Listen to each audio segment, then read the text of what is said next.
And to continue a journey into a lot of conversations that you're going to love. Mostly today about Ghana, because we just started Ghana months and we're celebrating our independence, our freedom, but most importantly, the challenges that face us as a country. My name is Kokulumo. Welcome to Wake Up Africa. And my name is Biadola Alake Afua. Aha, that's the Ghana way of asking. Absolutely. Daniel Mifua, Mache, right? That's Chi. Yes. Ofine Tete. Hey, Toyo Te. The Tete is like the PG version. Anyway, well, you're welcome to All Things Good this morning. We're fired up. We're excited that it's March and it's a time to celebrate Ghana, the toil of our fathers, and also to forge ahead. See how best we can get along with the rest of the world. Why? Because the world is going somewhere, and Africa is rich with all the things that can make the world a better place. So this is where the conversation starts. One conversation at a time. It's Wake Up Africa. Get ready for the weather report, and then we get into birthdays, and there's going to be conversations. We'll keep you updated on the news, right? Okay, so don't go nowhere. There's going to be health today. Today we're going to be talking about nutrition. Yeah.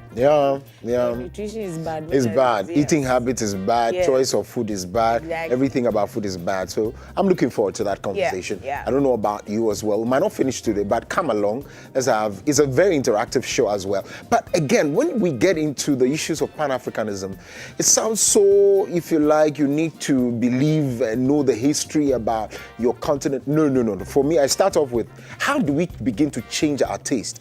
Most importantly, I'm going to repeat that somewhere in the show as well, where I'm thinking that our economic challenges are because you and I have not changed our taste. We like the foreign taste, we like to feel foreign, like to feel English, like to feel French, when you can feel Ghanaian.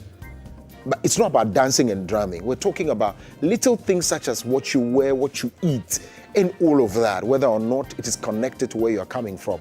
It can change our economic fortunes. It can bring freedom to us. So we'll get into those conversations, bring perspectives of very senior people like Mr. Abeku Sego and of course Mr. Sebo, who will be joining us later. But make sure that, just as I said, get interactive with us. Drop your comments, your submissions, your thoughts and your questions on our socials, Instagram, Facebook, YouTube, and of course X, My Dominion TV. We'll share with the world, we'll read it to the world, and of course we have a good conversation. Welcome to Wake Up Africa. We'll settle down because weather is up. Right.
Right. Let's get ready for some Wake Up Africa weather report, right?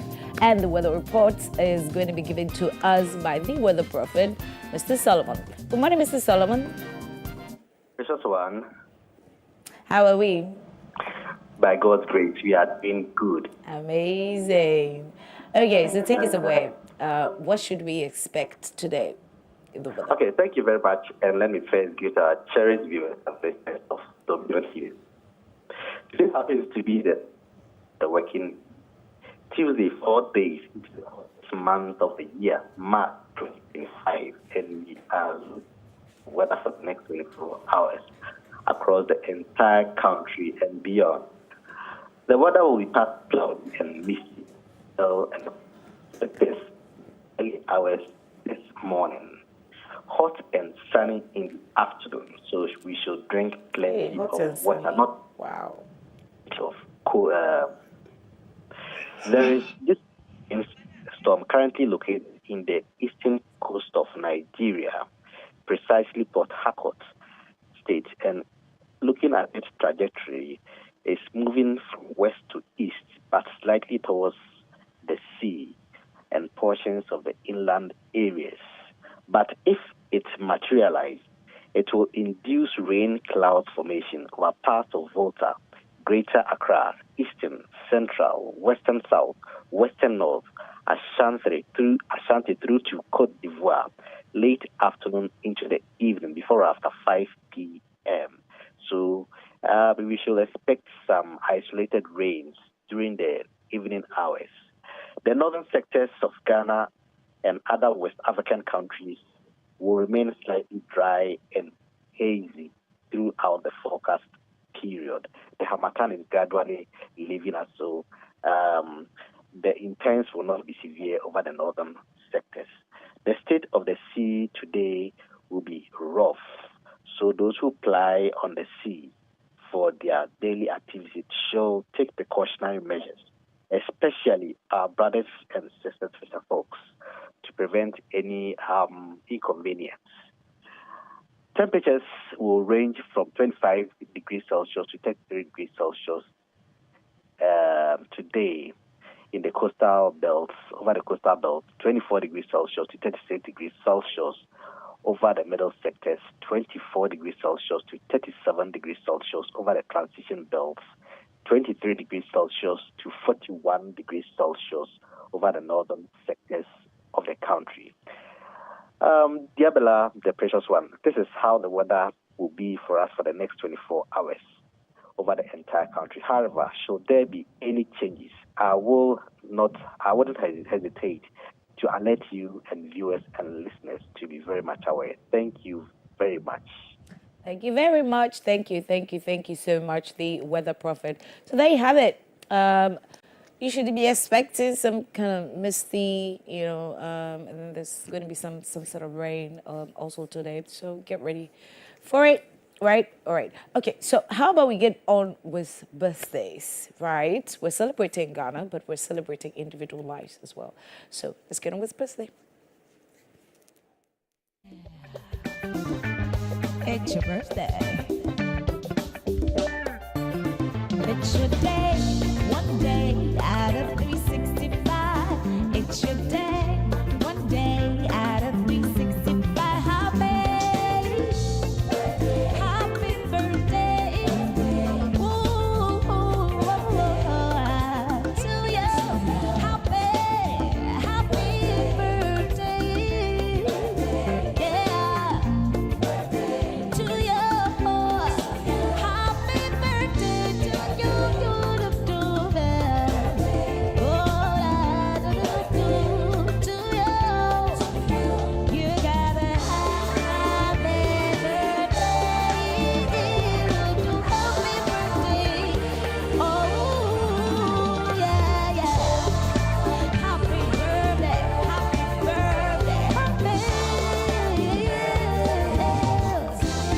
Happy birthday to you.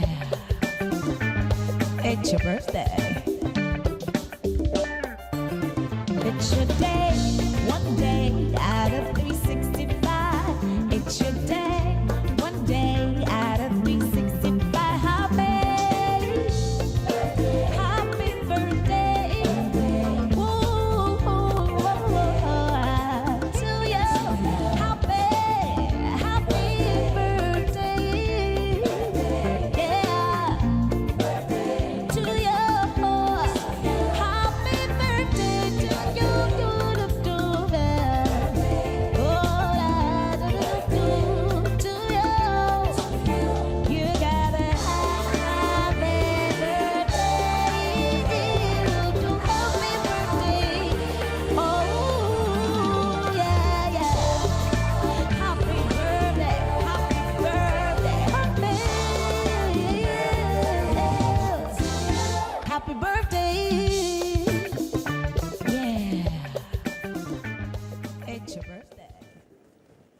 Well, there we have it. Quite a number of people celebrating their birthdays today.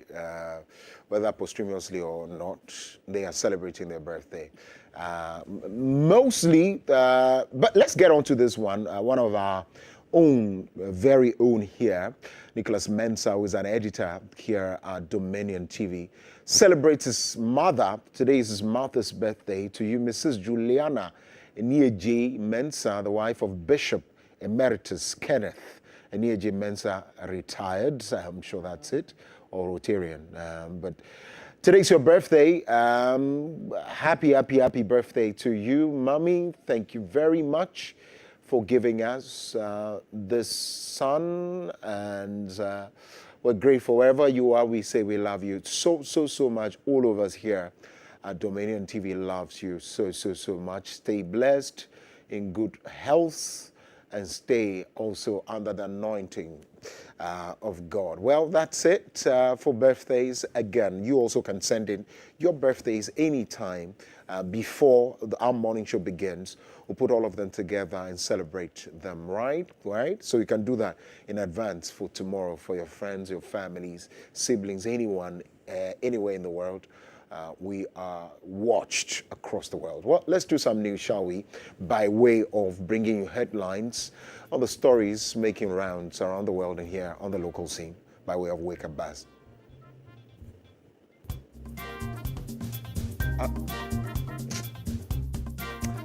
Well, one of, I don't know, he's becoming one of my favorite people. I don't know why, but he's just becoming one of my favorite people. The governor of the Bank of Ghana suspends gold for oil program. Is that a good goal? Of course. Oh. What did the gold for oil do? So you take our, to give us lots of oil. so you took our gold in raw states to exchange for oil, so that our fuel prices will go down. And it's basic. That's the basic thing. We're struggling. So we didn't have money in our reserve, but we had gold in our reserve. So take the gold, go and give it to people, they give you oil, so that our fuel prices will go down. Menuanom and Adolfo, has it gone down? I'm just saying, brothers and sisters, has it gone down?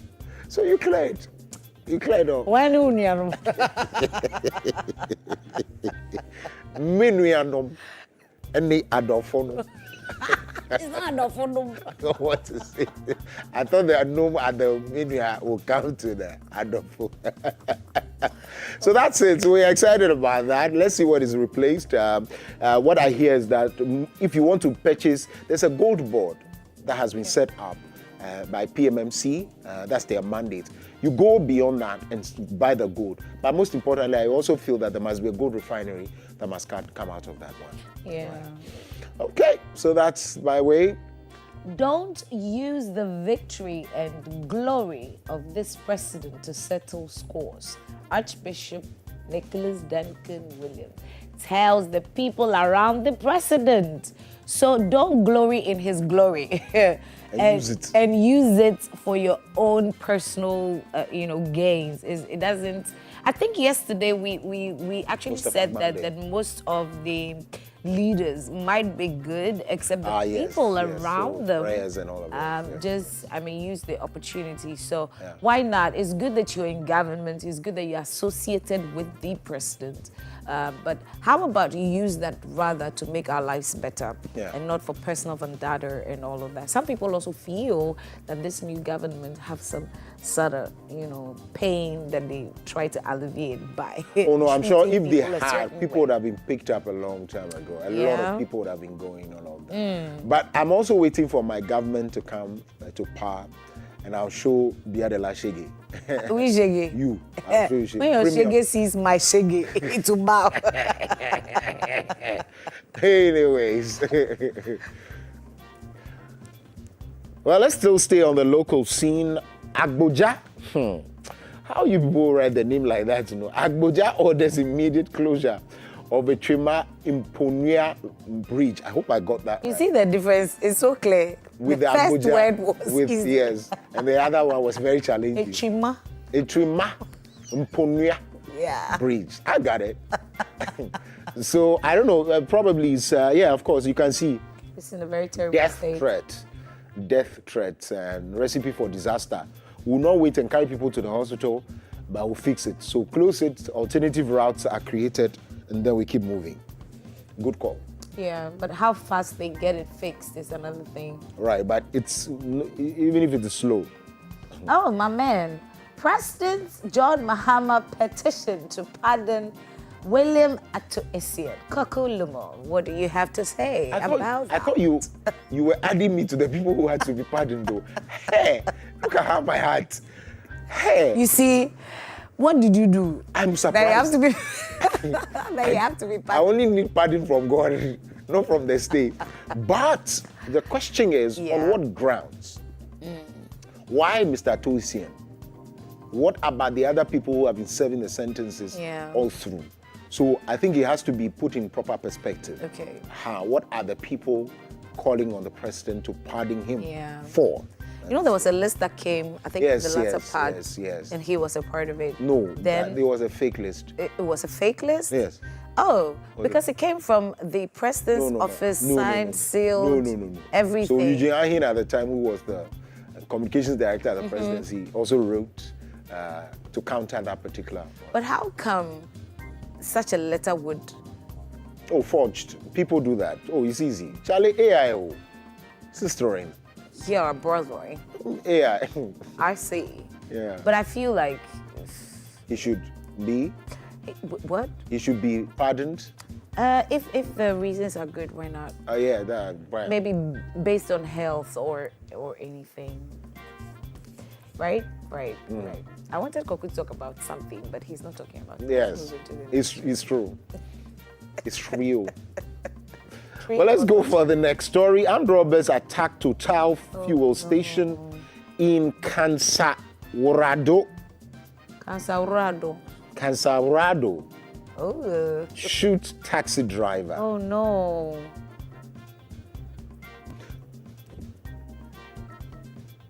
So that's basic. It's basic? Yeah, basic knowledge of the issues that we have. Look, the police has to increase surveillance. But Coco, like... Increase surveillance. There are cameras. Uh-huh. There are cameras. Uh-huh. Again, I talked about Intel. In some other countries, before the act is committed, people are watching. Police are able to gather intelligence. Cameras. We paid a lot of money, procured a lot of cameras. And where? Eyewitnesses. They cannot trace where the robbers are. As I said, even before the acts are committed, there must be a gathering of intelligence. These things are basic. We have to stop these things. That's my point. And they shoot a taxi driver. I remember there was a robbery like that. It was last year at a Dabraka. The police, the bullion van police. No, they actually went to where they sold gold jewelries and all of that. Yes. Put all the money in the van, gave warning shots. Yes. I think even some of them, there was this time where monies were thrown. You know, in the air. there's and you, with the pump and pageantry it came with. oh my God. And there we are. So again, when the police cannot tell, you see, that's why when some people call for the head of people, it's the crimes vis-a-vis what we might live in peace, but relative peace. So what have you done? What have you been doing? The investigations into these cases, have we apprehended them? What is it before court? What is the police doing? I think we have to look at how we investigate cases. Oh yeah, I said from even intelligence gathering, that's the most important part. Speak to any security expert, they'll tell you that. But again, that's why I said basic knowledge. No, because we can't continue like this. No, at all. Every day. And they will feel like they can get away with it. Yeah, that's it. Every day. Anyway. And the uncertainty in the issue of the police. Yeah, as for that one, Yeah. leave it for later. ECOWAS team leaves Guinea-Bissau after threat of expulsion. Expulsion? So the same way we were talking about Guinea-Bissau threatened them yesterday. The same way we were talking about how people brazenly act, just like in the case of our brothers. countries will begin to see that they don't need ECOWAS anymore. So then they just have to. So the case of ECOWAS is now beginning to be the head of the ECOWAS at this point, when he was elected or appointed, whatever idea, of course, elected. People spoke highly against it. That the caliber of person who heads the ECOWAS. No, it's not me. You look at the report. No, you had a smack on your face. It's you a giggled. nice smile. You giggled. It's going to cause trouble. Here we are, we're seeing. So does it mean that they have to, then there has to be some sort of restructuring? ECOWAS has to now look appealing sort of to these countries again.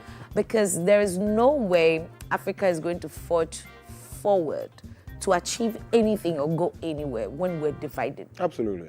So I feel like, I mean, ECOWAS has to sit up. There has to be something that they're doing wrong. And why not? The reason they are made of heads of states is because we believe that they are the people who have maybe the welfare of the people at heart. And so they should be able to speak to these issues. If they cannot fix an ECOWAS problem, what is the guarantee that they will fix an individual country problem? No, that's it. And I'm also saying that, well, sometimes it's good to speak while you are also in there. So I was expecting Burkina Faso and the rest, but because of how they also came in to being and exist, it's a bit challenging because of the military junta and all that. It's against any rule of engagement on the African continent because nobody has to deal with you. Thank God for our president who believes that, well, the Sahelian region is very, very key as well. They bring things to the bear. So I will appoint somebody who deals with them, who relates with them and all of that. I think that's wisdom. Right. That's wisdom. Right. Well, mother on trial over adoption of 6-year-old daughter in South Africa. The stories of this will be very, very needed for your understanding. You can, but sad one. If truly she did what she said what they said she did, well, we've got to deal with it, shouldn't we? Yes. A mother. Yeah. Wow.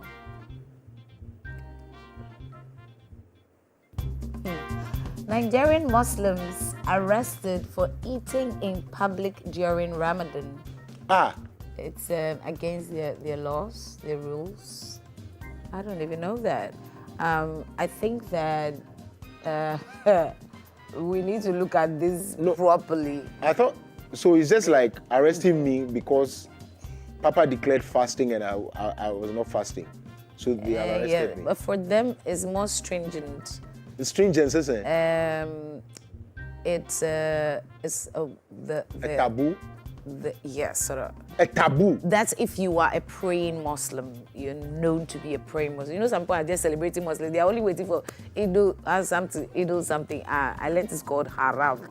So you've gone against the laws. No. These are extremists. You would have to understand where they are coming from.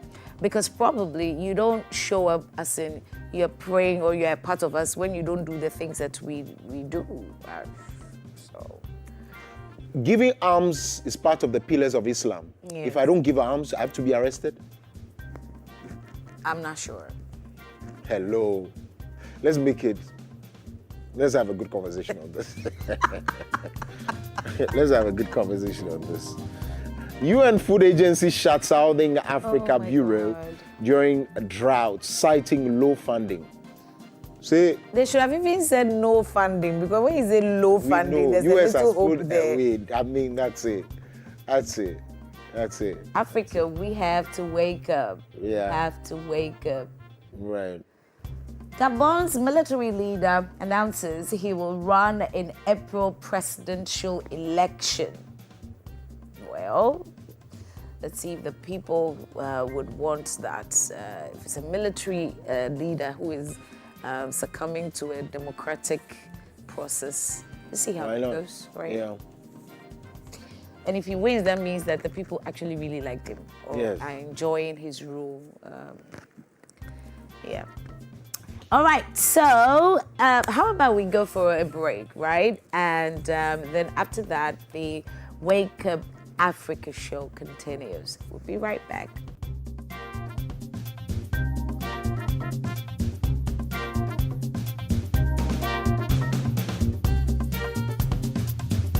I want to welcome you to Wake Up Africa morning show. If Africa has ever needed to wake up, it's now. I promise you that this Wake Up Africa morning show will impact your life. It will illuminate you. The Bible said that thy word is a lamp to my feet and a light to my path. You need this insight. You need the understanding required to make all the difference in all of our lives. I want you not just to tune in to the Wake Up Africa morning show, but I want you to be a sponsor. I want you to partner with us as we take this Wake Up Africa morning show, the inspiration it brings, the impact across all Africa, to homes, to individuals, impacting lives. Join us to make a difference. It is said and believed that in this life, what you do to change the life of others matters than what you acquire for yourself. It is believed that it's not what you have, what you possess that matters, but the difference you made in the life of others. I believe as you partner with Wake Up Africa morning show, you'll be joining us to make a difference in the life of so many people out there. Partner with us, and every time we touch a life, you are blessed. Every time we impact a family, you'll be remembered for good. God bless you. Looking forward to partnering with you and tuning in to Wake Up Africa morning show.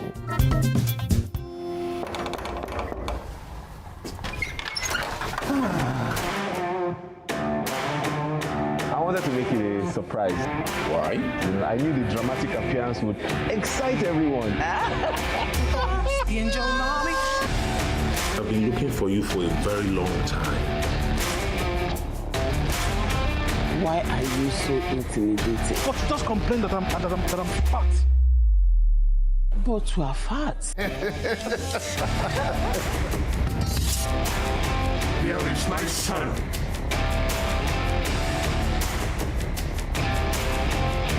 Give me what I want and I will set you free. Stop! Jesus has set me free. Yes, Lord.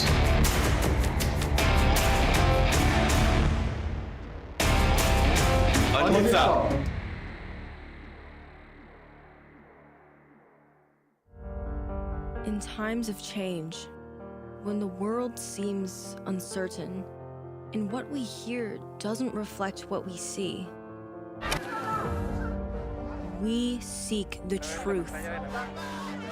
When we are told only part of the story, we lose trust. In moments of crisis, our dreams, hopes, and wishes for a better tomorrow depends on a free press. At Voice of America, we bring you the stories that people take risks to see. We connect the world and unite it with truth. At Voice of America, we show you the whole picture. Africa 54, in partnership with Voice of America. Weekdays, 8 a.m. and 3 p.m. on Dominion TV. Step up with DStv and we'll show up by giving you more incredible entertainment. Going to have a little fun. Upgrade your subscription between the 13th of January and the 31st of March and get an even higher package for a whole month on us. Buckle up, here we go. There's nothing better than putting a little bit in but getting a lot out. Time to boost some office morale. Incredible! When you want to build a future, you gotta know what you want. Step up and we'll show up on your home of entertainment, DStv. It's adventure after adventure after adventure. Get a load of your favorite Bible adventure series, Superbook. So, get on board. Let's join Chris, Joy, and Gizmo. It's Superbook time. Superbook. Weekdays at 4:30 p.m. Also on Saturdays, 10:30 a.m. on Dominion TV. We just go around just making statements that are not even biblical. God reveals to redeem. It's not in the Bible. God reveals so we can walk, so we can enforce the word of God and the scriptures over the enemy's intent. Any hope and expectation the enemy has concerning your family and your loved one, by the eternal blood of Jesus, we override that hope. We override that expectation. Put your hands together and override it. The Voice.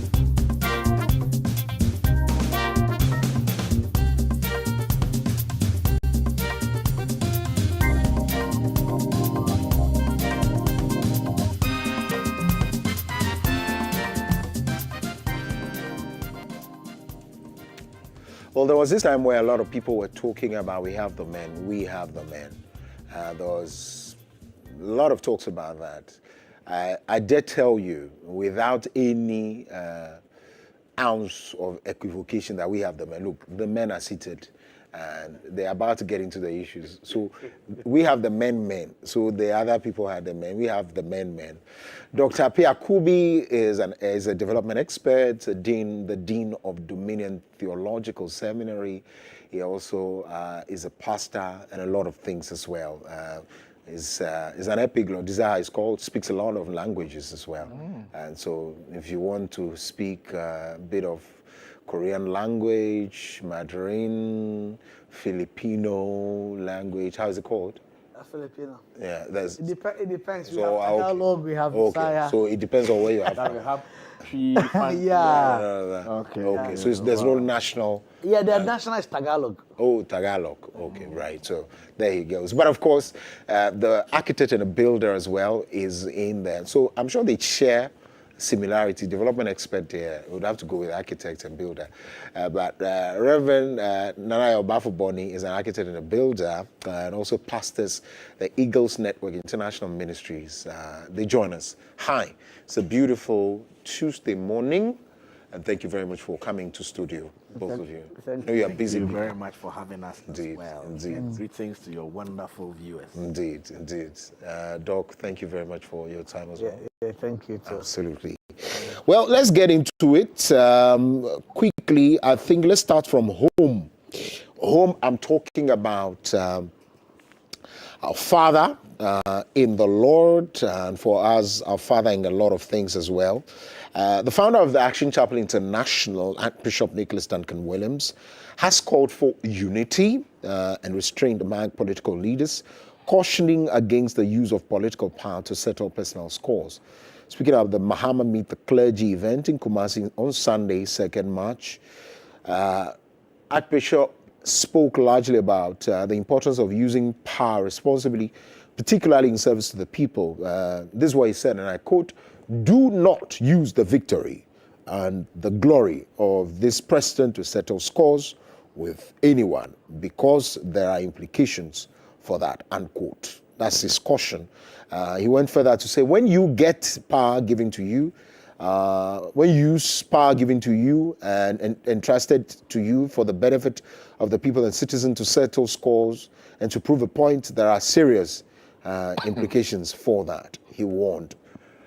Well, let me start off with you, Dr. Pia Kubi. Yeah. Starting from home. Good call, isn't it?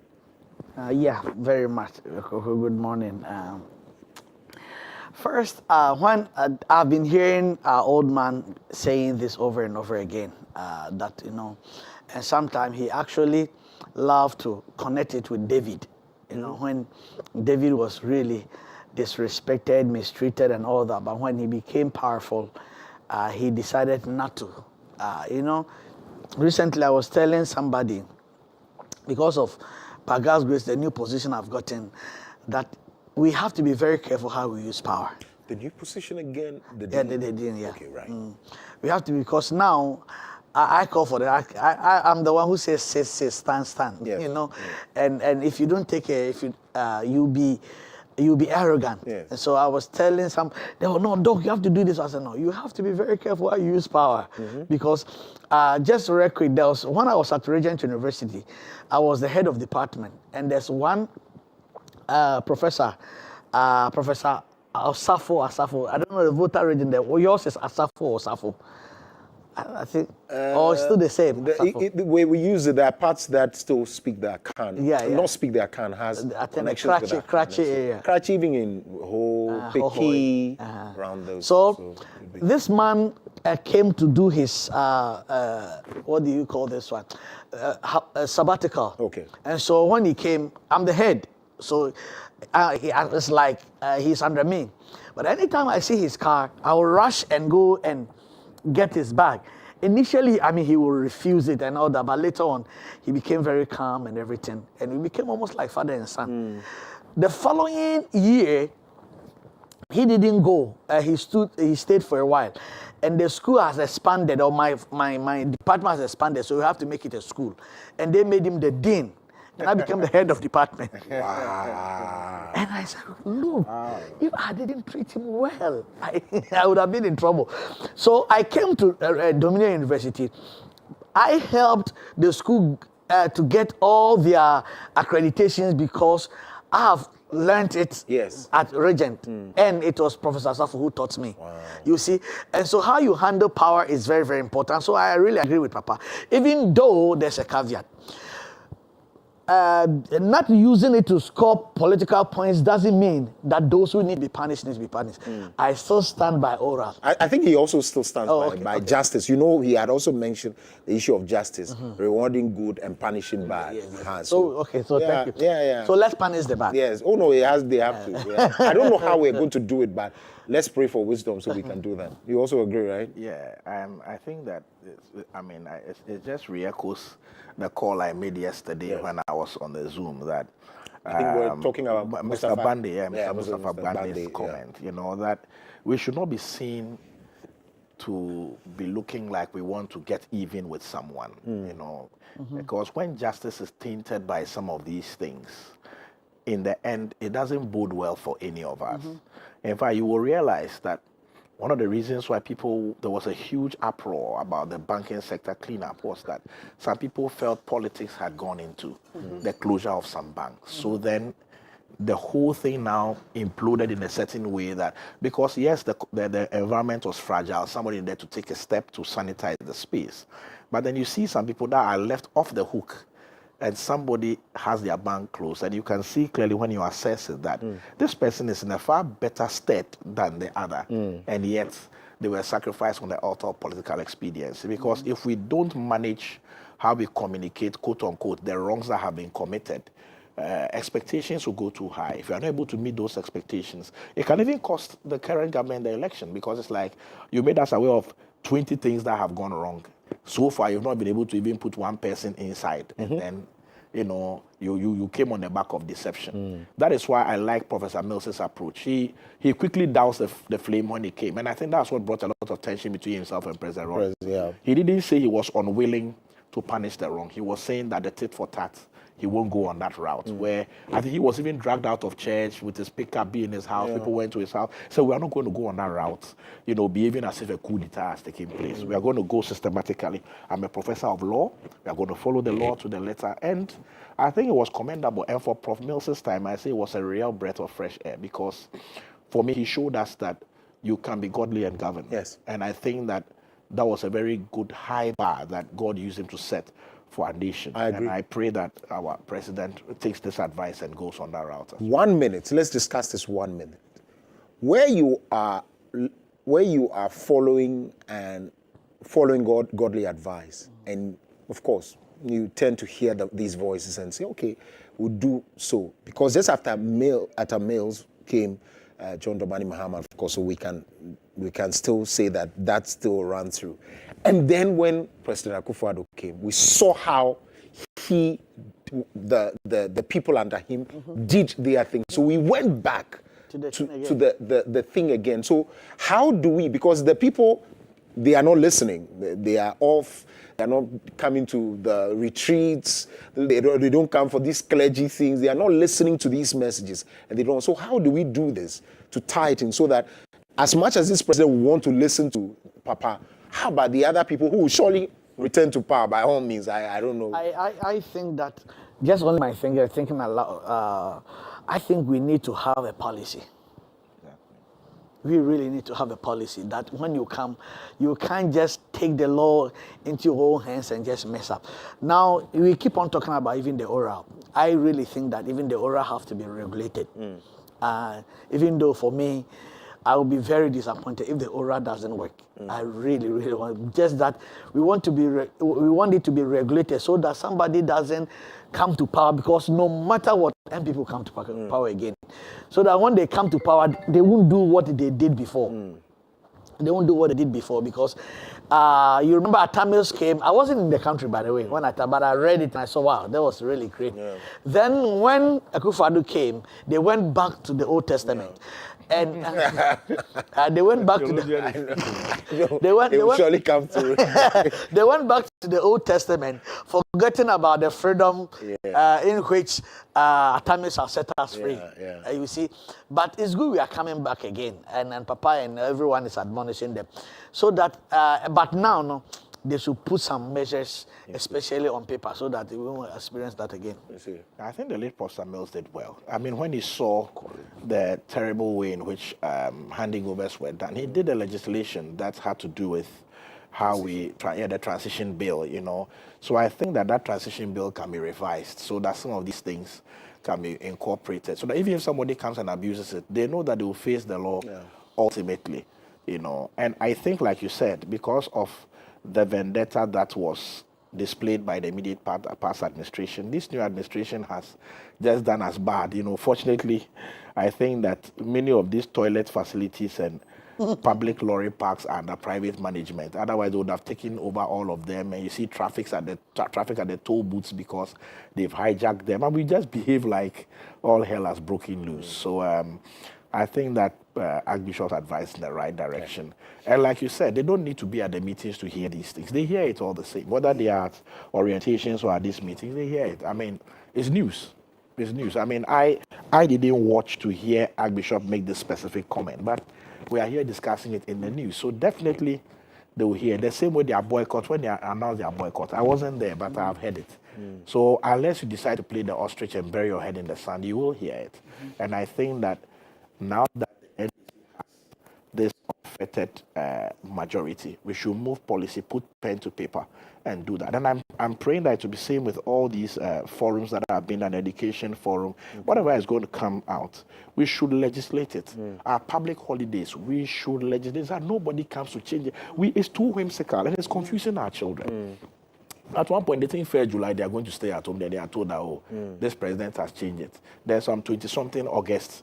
They are expected to go to school. So this president now says it's a holiday. And it's confusing everybody. You know, founder with S apostrophe, and all these sort of confusions. It must be legislated and put there in our law books so that it does not become easy for anybody with a stroke of a pen to just turn things upside down. Maybe Nana is opening the electorate so that those who like 1st July holiday, you vote for them. I see. Those who like Jubilee House, you vote. Those who like Flash. Let's go to the Bank of Ghana now. As the governor of the Bank of Ghana, Dr. Johnson Isiama has announced the suspension of the country's gold for oil program due to unspecified policy and operational challenges, is what he said. We have had, and I quote, we have had to incur some losses on that. So we have put some suspension on the trade, unquote. Well, despite the halts, Dr. Isiama, we're told, he did not elaborate too much on the specific challenges faced. The suspension reflects also some broader adjustment that he's promised to do. And so let me start with you. Actually, kudos to him. You know, I was told when NDC had not come to power, he was one of those who never liked that idea. You know, he was working with Bank of Ghana at the time. He didn't like that idea. And so, and now that they have putting him in charge, I think that's one of the first things that you want to do. Initially, I was excited when that gold thing came because I thought, were you? Yeah, because ignorant. No. I thought that it's going to help us. You know, we have gold. Why do we have to? Later on, I realized that Ghana and strategic management. Somebody is trying to make money out of the whole thing. So I didn't like it. The same also though that now. This government saying that everyone, if you want to buy gold, you have to buy it from somebody. It's a specific, I forget the name, a certain board that Gold board. The PMC people. Yeah, by gold board now. Yes. Whatever that always become one person or one entity or one organization holding it. Sometimes because we are by nature corrupt, it's a human nature. So it's always better some checks and balances or some competition that helps. So I am also not comfortable with that either. But as of now, the gold thing that the oil for gold that they are closing, I'm very, very glad. I'm glad. Yeah, I mean, I think that every society must be progressive in its outlook. So if the governor has looked at it and he believes that there should be a better alternative, I mean, I'm all for it. Let's see how it pans out. Because for me, I think that the issue of regulating and keeping oil, I mean, petroleum prices at a low, it should not be just as simplistic as trading gold for the oil. We must be able to work on those fundamentals that will keep our currency at bay. Because, and also I think another thing is that we must agree, especially the political class, that we cannot campaign with petroleum prices, because you see, every government that has gone on that route has always ended up losing and disappointing the people. I remember very well, was it Manchagbona, when President Kufuor held the gallon, the small yellow gallon, and said, petrol no mutu mito. You know, and when he was leaving, you can imagine where the price was. And the mill said, I'm going to reduce it drastically. And in the end, we didn't see drastically. And the Kufuor said, Obabe yene ye, I'm a Ghana fan and Toma Fefra. The petrol prices is going to go down. Good, huh? Yeah, it's going to go down. Then, you know, we went all the way to about 20 cedis or even above, you know, and just God's grace helped us to be. Today, when we have 15, we are just giving God, we are doing a Thanksgiving service because, you know, so, and you know, since President Mahama came, it's gone up 5 times and come down only once, and it was even so nominal, so negligible, you know, so I think that the think tank should really sit down and let's get to the bottom of this. Absolutely. Yeah. Well, that's by the way. Let's go to a rather very interesting one. I don't know what my guests think about this.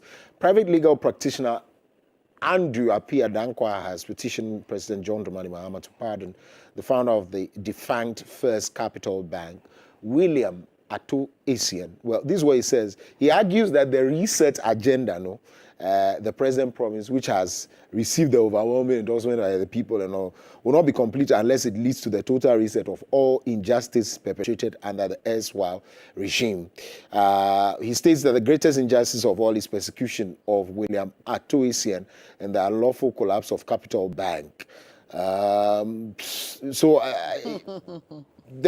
details are there for those of you who don't know, but I don't know.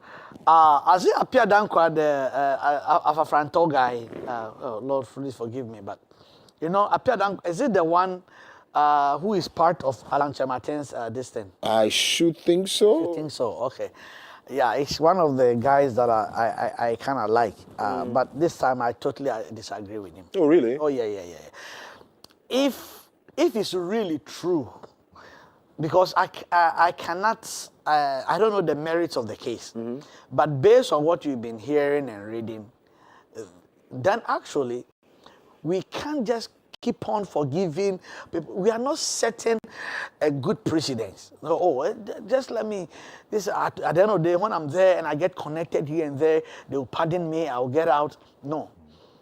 People have to go through the long haul so that they will know that, you know, the gravity of the sin, actually we will know it by the gravity of the punishment. And so, Appiah Dankwa, thank you, but no thank you. No thank you. I love that. I love that one. Is it perhaps the calls that are coming from also others that UT Bank, Heritage Bank will bounce back again because of the unlawful closures, and that's why some people want to take advantage of that also. I do not think that the closures of those banks are wholly unlawful.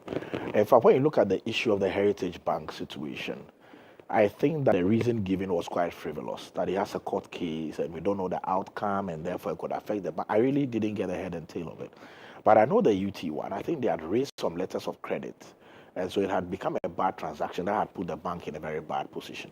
I think that it was not beyond rescue. So that's why I'm saying that it's well within the governor's right to take those decisions. But I believe that when somebody is doing well and they can be rescued, because my bank I'm banking with now, Universal Merchant Bank, was given a lifeline and was rescued. I think NIB, were National Investment, a couple of banks were thrown a lifeline and they were given some infusion. And then I think Bank of Ghana had taken over management to really streamline things and to get it to take off in a certain way. Exactly. Then some also were merged into what we know as CBG today. So if the political will was there to salvage, yes, it could have been done. Atuisian is somebody I wouldn't say I know personally, but I've met him a couple of times at some prison when I went to visit one of my own relatives that also had been put there quite unlawfully, unfortunately. Very pleasant man. For me, my simple thing is this. Whether or not the president is going to listen to this petition is not so much my concern as the money.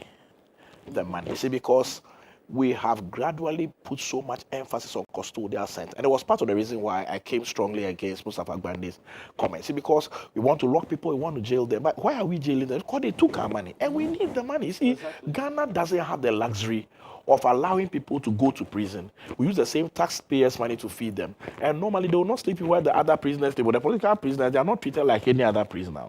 And they have their own special care. Some of them, their relatives are there almost every week. So they are literally eating home chore almost every day. I like that. Mention of so the only thing that they are being denied really is freedom of movement. You get what I'm saying? But look, some of them, I know someone who went in there and told me that he's healthier now because he's not taking of bills, nothing. He doesn't take any of his medication again because all his stress is up to zero. No more BP meds. It's very, very, very. Oh yeah, I mean, the prison became a moment of real healing and here in Ghana. Yeah, man, complete health restoration. Because the only thing he has to think about is some mosquito biting him to get malaria. Other than that, he is very okay. You get my point. So we need to understand that we can't go on this route. We cannot keep going on this route. There's some 90 million that Mr. Tuesian had to pay. I'm told he came up with some 15 million. Look, take it or leave it. Whether we want him to come out and come and work and pay for that money, we must get the money. I remember when I was in the UK briefly, at that time, I think it must have been Lord Livingston. He was trying to be the mayor of England, mayor of London. And before then, he had won a case and, gotten some serious money. Do you know his lawyer actually he breached the confidentiality relationship, the confidentiality, what they call that thing? Agreement, yeah. And actually spoke up that particular compensation that Livingston got, he connived with him to do this and get the state to give that money. Guess what? He was a playwright and all that. So they have like their national theater there. He would leave prison and go to work every day. And whatever was his monthly salary for his level was being used for reimbursement. And he was going to work like that every single day till every pound was paid back. I mean, for me, that is real ingenuity. We are getting our money back because the money you took is part of what balances the system. If you take it out, there's a deficit. Where do we fill up that deficit? That's why some of these developed countries, when you even overstay or you do something wrong, they will let you work and pay for all the things you have enjoyed. Then they deport you afterwards. I know a lady friend who's my wife's very good friend. She went to have a baby in the US and took advantage of this free healthcare thing. She didn't declare that she's a visitor. Up to today, she can't enter the US. The records are that she steps there today, they are going to start demanding every single dollar to the last cent. Wow. They are keeping the records. It is money. The money is meant for something. So if you decide to have a party with it, no problem. After the party, get us the money. It's just as simple as that. So whether the president will reset by releasing Atuesian or not, the most important reset here is our EGA. The EGA must come. I see. Dash it. Absolutely. It's not a charity. Because that money was given, it was given for to shore up the bank. Is that also? And it's from Bank of Ghana, isn't it? Yeah. Which is all of us our money. Because the taxes and all that are paid into. Yeah. So just give us the money back. And then Uncle Asian, whether he will stay in there or walk free, It's between him and the government. We have some 5 minutes to go. The Minister of Finance, Dr. Ato Asian Kasiel, has raised concerns over the dire financial and operational challenges confronting Ghana state-owned enterprises, SOEs, and joint venture companies, warning that urgent reforms are needed to prevent further economic decline. He was speaking at the National Economic Dialogue on Monday, which was yesterday, and pointed a bleak picture of the state SOEs. It's no brainer, is it? Yeah, I was watching Johnny's Bite a while ago. And they put it there, how it's like every state-owned companies owe millions and all negative, except Ghana Post also, but not so much. Right. And I forgot, I think the other one. But when it comes to Cocoa Board, yeah, Minerals Commission also didn't owe.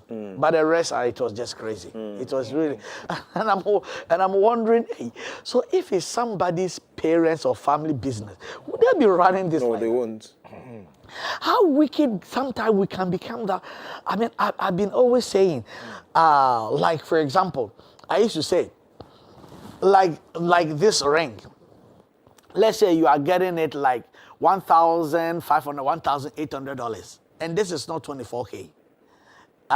This is not full gold. What about if it's full gold? How much will it cost? Yes. What about if at this? How much will it cost? What about if it's half of this one? What about half of this one? 20-footer container. What about half of this one? 20-footer container times 12. Ghana, we have money. We do. And look at, and I really believe the one that was arrested at the airport, it's not the first time. Yeah. You see? And so people think that, immediately you get into some of these positions, like we are sitting recently, I went to Parliament and I was coming and somebody saw me and said, hey, dog, what's when you be like, have you guys, when you be on my video? So immediately you get a position. I've not got a position, but nobody can follow. Immediately you get a position, people will just come after you. Yes. And your family members will be calling you left, right, center. Yeah. And so I really think that it's really a problem. This national cake thing, we should stop calling it. We should stop calling it because it's a national cake. So everybody go chop some. Literally, they come with their sauce and take their share of that. I know a guy who said, I just want to take a small bit of the national cake and secure the future of my family. Oh my goodness. He's a born-again Christian. This is the national cake. Is that also? Well, I mean, I think that I have worked in a wholly owned government organization, so I can understand these things. I think that the way to go is what Mr. Elon Musk is doing with the DOG and the United States of America. We can't keep talking like this. And I found it both annoying and sad when the finance minister was saying these things, because it's not like he's not been in government before. You've been there, you've been a deputy minister of finance. You know, sometimes you even see the positions. There's a research assistant. Then the research assistant has 2 deputies, and they themselves also have a communication team. Now, what are we doing? We endlessly want to just create jobs to satisfy the masses, overlook wrong. Sometimes we are even piling up more people into these ministries, into these state-owned organizations, when there is no room, but we've just promised somebody will give them a job. Like where I was working, there were times where we had more secretaries than there were computers for them to type on. Yeah, we had more drivers than we had cars. So half of the time, the drivers are sitting down, they are just playing draft and having a jolly good time, you know. And at the end of the month, they get paid. They don't even use that productively, where you could have probably even used that particular time to do something for yourself. I was head of the architecture department for my Greater Accra office.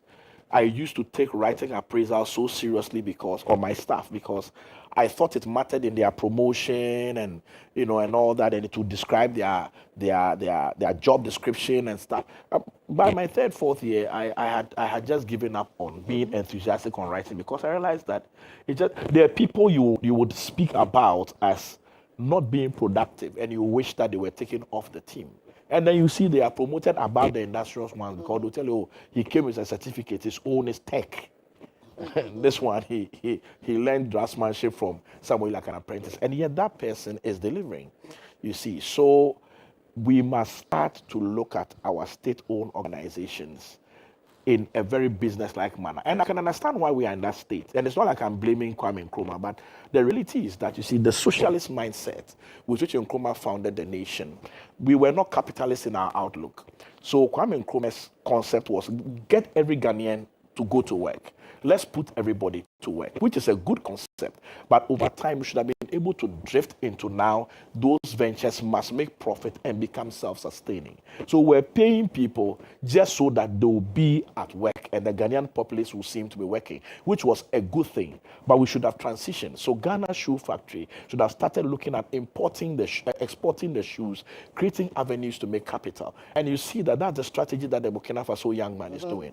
Traore is not just creating the industry, but as he's creating the industry, he's also trying to create a market to get those things exported, to get those things consumed. So he's making factories for things that they would use first in the country to cut back on their import bill, and then the excess is exported. So you see that the socialism, anytime socialism is not met with capitalism, you are going to have this sort of situation. Even China that is what has put the Asian tigers ahead.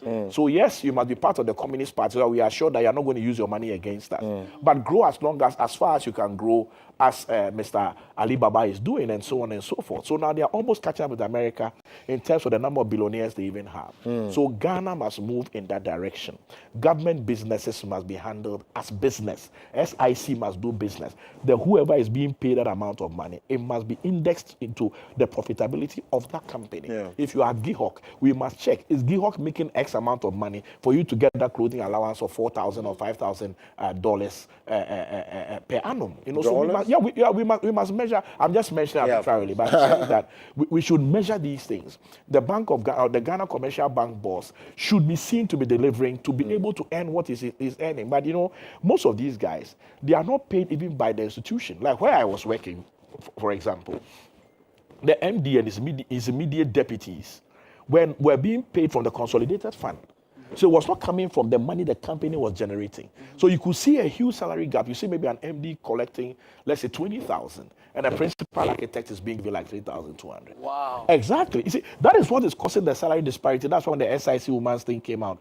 There was so much noise because their monies are ring-fenced and paid from a different source, and not necessarily from the money that they are generating. But when ECG was made that way, ECG actually now generates money and pays itself from within itself. You see, then it can now stand on its own feet. So we must look at winning all the state institutions to go in that direction. And if it's not profitable, just put for sale there, let's sell it. When I told you we have the men, you now believe it, right? These are the men, and we're grateful as always that you could come and share your ideas with us. I pray that somebody gets to listen to this and get transformed, because that's the most. That's the reason why we're here. Reverend Nanaya Bafoboni is an architect and a builder, just as you heard, a very experienced one at that.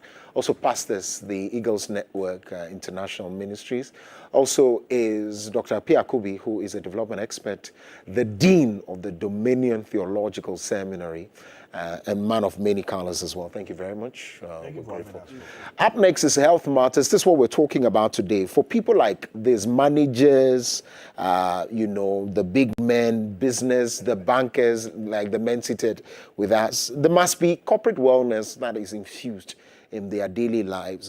So eating healthy, within a packed schedule, we need to talk about that. For those of you also, you want to advance from one point to another, let's talk about that. And so Health Matters is that. Stay with us.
moving. In the month of March, we're marching forward. So if you have any setback issues, Jolly, forget that. We are not doing that in this month of March. We're moving. We're moving to greater heights. We're moving to greater things. And we're moving to nutrition today. Okay, so today we want to get into nutrition. What you feed yourself, what you put inside yourself. Someone says that what you put in is what you get out, like giggle, right? So we want to start a series with nutrition. We want to teach ourselves, or you, how to feed right and look right. Now, some people have engaged in certain kinds of diets that has not gone right for their body. And so today we want to start off teaching you how to do it. And this is The Health Matters with the doctor from the Bank Hospital. Y'all know what time it is, right? Okay. Good morning, Doc. Good morning, Adela. Yeah, I'm from Africa today. Good to see you. I didn't get the memo. I know, right? Anyway, I feel good though. Very well, by goodness. Yeah, I'm good. Last week you were missing in action.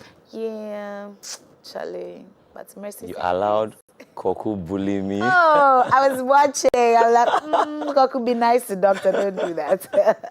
But it was great. I mean, I loved it. You answered all the questions. And people were saying that's me. I don't have a system. Anyway, well, so we're talking nutrition today. We want to start off nutrition. Yeah. People have eaten all sorts of things and probably had problems with it. But why should we be concerned about nutrition when our mouth is open? We can eat anything and move on with our lives. But why is nutrition important for our health and our everyday being? Yes. It's the fuel for the body. Oh.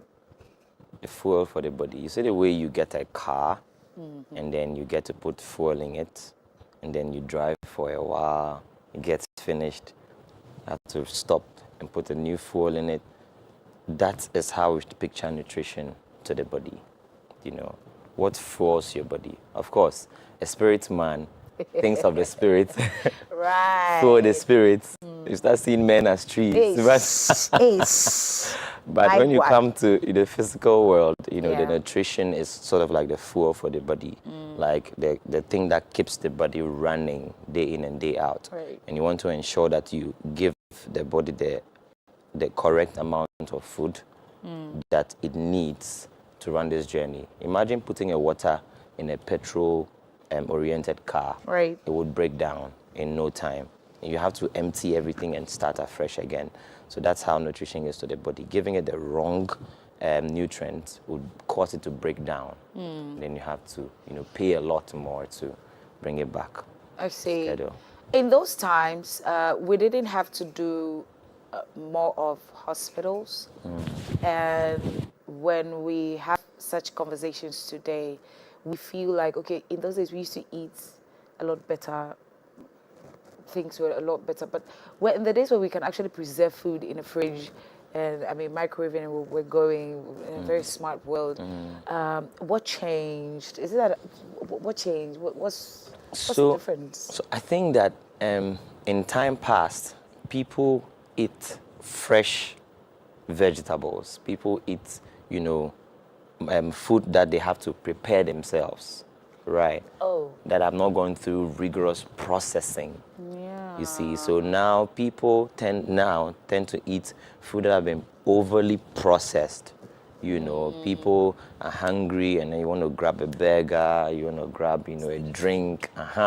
So these foods have been processed over time. And if you notice, composition of this food is all purely carbs, carbohydrates, and starch. So there are things that are not necessarily very healthy for the body, right? So in those days, people tend to eat, they go to the farm. You get, fresh produce. Prepare them yourself, you eat. So the processing was quite limited, but as compared to now, where people process food a number of times before they finally make the final product for you to just, grab it over the window, and then you're good to go. Yeah, right. So I think that's what has changed over time, and now tends to cause a lot of health problems for people. I see. Then the call from the Minister of Agriculture that all the schools, all the SHS, should now have gardens, right, in the schools, so the students will be able to cultivate all these basic things. It helps with their feeding, right? Oh, then it's a good call. We should all engage in that. But we're in a very fast world. We're moving so fast. We have corporate mothers now. People don't have time to go to the farm, so we just grab something, like you said, and then we're on our way. But we're also in a different set of family system, okay, where parenting is quite different. And nutrition for kids is a little different. So now people do smart feeding. Real fast. AI feeding. I tell you, AI feeding. But if you were somebody who has a packed schedule, you have to go to work in the morning very early to beat traffic and all of that. How do you manage nutrition so that it doesn't become, it doesn't worry your health at the end of the day? How do we manage? We're smart people. We're on our way real quick. So I think that it all boils down to understanding the effects of not managing your nutrition. Because, a lot of people know about, trust me, people know how to manage their nutrition. We also have a group of people that have no idea what to do. They're just picking anything and then they are moving. Unfortunately, one would expect that, I would say it's a normal distribution curve. We have a lot of people in the center where some know, but no, it's a straight line curve. It's a straight line. So people know about it. Some people don't know about it, and we're all just mixed up in between, So it's a question of what are the consequences that could, ensue if you don't take care of your health, if you don't understand the relationship between you and food. It's a relationship. You have to understand that relationship. You don't want to go overboard or underboard. I see. Yeah, so understand the relationship between you and food. Likewise, you and exercise, you and, everything else that is healthy, checking up yourself regularly. So it's a relationship you need to understand. So, and it is real. It's real life that people are now busy. You can't tell people to stop being busy. The other day I went to church and a 6-year-old girl was telling her mom that, "Mommy, I'm so busy." 6 years. A 6-year-old girl was telling her mom that, "Mommy, don't worry me, I'm too busy." I'm like, wow. Wow. So people are busy. Even 6-year-olds are very busy. So yeah, we have to understand that relationship, and that would help us, actively participate in this, symbiotic relationship of us and food. Because really, for people who are, workers, you work 12-hour shift. I do a 12-hour shift. Some people do 8 hours and all that. You need to understand, the kind of food you are eating, and you have to understand the portions in which you are eating it. When people hear healthy living or good diets, they think that is eating vegetables. You can also be classified as a goat, because it's good to eat vegetables. Yeah, right. People say, "Oh, please, I'm not a goat. Allow me to function. I'm not a goat." But truly, it goes beyond eating just vegetables. You can eat what you love eating. You can eat your banku. You can eat your kenke. You can eat whatever you love eating. But the caveat here is the right proportion. Okay. Do you understand? Right. That is what makes the difference. Because because technically, Africans, most of our food are carbohydrates. If you actually look at it, banku, kenke, they are rice. Rice, yam. People eat rice for a living. Yum. Guilty as charged. So they are carbohydrates. And guess what? The end products of carbohydrates is sugar, glucose. So some people say, "Me, I don't eat sugar, so I'm fine." But you forget that when it breaks down, that's what it gives you. So if you are doing cocoa, then you add sugar on it, it's like double barrets, So yeah. So it's understanding that you can eat whatever you want to eat, but in the right proportion. I see. Right, because the body needs every single bit of the 6 classes of food, you know.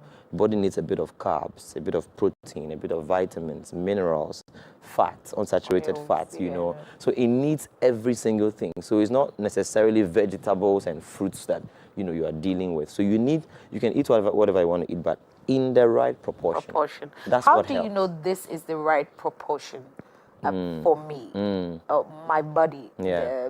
I mean, I haven't had time to spend, with myself to know that, okay, this one works well for me, this one works well for me, but I have to go to work. I'm at work now, right? And then probably when I'm hungry, I can just grab anything and eat after that, and maybe I'm going into a meeting, I'm doing this. I don't have time to find out if my body has proportion or something. How do I manage that? Yeah, good.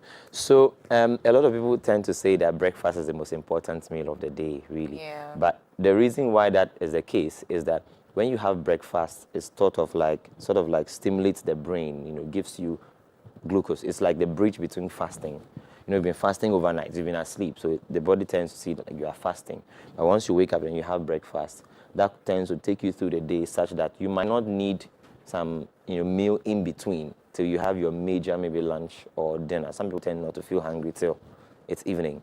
But then again, if you are at work and maybe perhaps you skip breakfast and you need to grab something, that's why you need to grab some fruits. You need to grab some, you know, salad. You need to grab something that you can just pounce on, not necessarily a whole carb, because then again, like I mentioned, carbohydrates break down to form glucose, which is sugar. So you're sort of like increasing the amount of sugar that you have in your body, right? So if you are someone who you like breakfast, you have your breakfast, you tend not to feel hungry till you have your major meal again, right? But for people who don't tend to have breakfast, tend to feel hungry in between, and you can grab, you know, something that is not necessarily too much of like a burger or, you know, something. So we can grab salad, yogurts. Yogurt, even yogurt is used as treatment sometimes for people who have diarrhea. It's a probiotic. Oh, wow. Yeah, so instead of, there are certain diarrheas that we give you yogurt. Say, oh, take yogurt. And people are like, I came to the hospital for medication and you are telling me to go and buy I want yogurt. to come there. So it's amazing. But yeah, so you can take yogurt, you can take granola, you can take, you know, these things can help you, you know, in between your major meals. Now, the problem is the major meal. Right. Now, for the major meal, your question is, how do you know the right amount? Why don't you start by cutting down on what you're already eating? Because if I tell you take 60% of carbohydrates, how do you calculate in real time? Because in the books, you'll be reading 10% of this, 15% of this.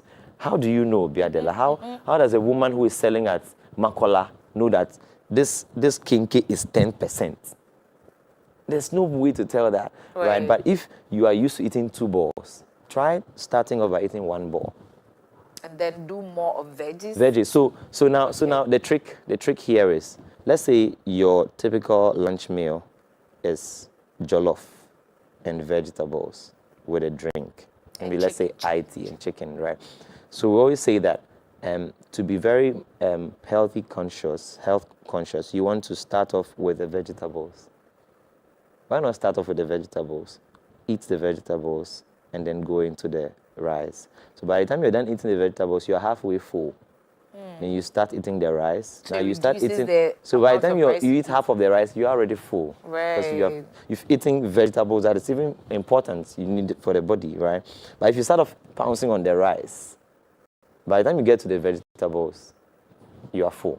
You have to finish the vegetables. It's a must finish. You have to finish. Then you have to clear the bowl, like you see. So that's if maybe you are not the one dishing out yourself. But if you are the one dishing out, you just tend to eat less than. You don't have to eat to be full, to be satisfied. You know, then you are satisfied before you get up. No. Some people tend to eat till they are. If they are not satisfied, and again, it's a medical condition. Some people eat and they never get satisfied. They're just eating and just eating and just eating. Yes, it's a medical condition. So it's called what? So it's a story for another day. We'll talk about that. We'll talk about eating disorders, right? But the caveat here is, whatever you are eating, try to eat it in moderation, right? Try to eat it in moderation and be conscious of that. Some people tend to have a meal plan. Which is a way to go. You know, at the bank hospital we have a canteen that gives us a meal plan every day, right? So you have a meal plan, and that they take into consideration the 6 classes of food. So by the time you go through the week, you would have had, you know, good amount of this here, that here, this here. So you'd advise a here. corporate person to have a meal plan. Have a meal plan. How should we plan that meal? Yeah. So if you have access to a dietitian, that would be a great thing to do. Because then again, you don't want to have the same meal running every week. So let's say Tuesday is for jollof. It means every Tuesday of your life eating jollof, right? Because there are so many meals, even some that I don't know of. So they'll first off start off by getting to find out what do you like. So you have a list of the things you like, because we don't want to start giving you things that you don't like. And then you say you don't have appetite to eat. So we want to start off by asking, what do you like? So make a list of the things you like, your favorite meal. Then we see how we can spread them across the 6 days, the 5 days you'll be working. For those who work 7 days, for the 7 days you'll be working. And then in spreading them, you see how you can add, the other miscellaneous meal in between. So that way you know that you have a meal plan. And even in that meal plan, you can still overeat. And when you overeat now, it's a problem. Right. So when it comes to healthy eating, it has to do with the proportion of what you are eating as much as the content of what you're eating. Yeah. That's really insightful. Yeah. So if you're busy, it's okay.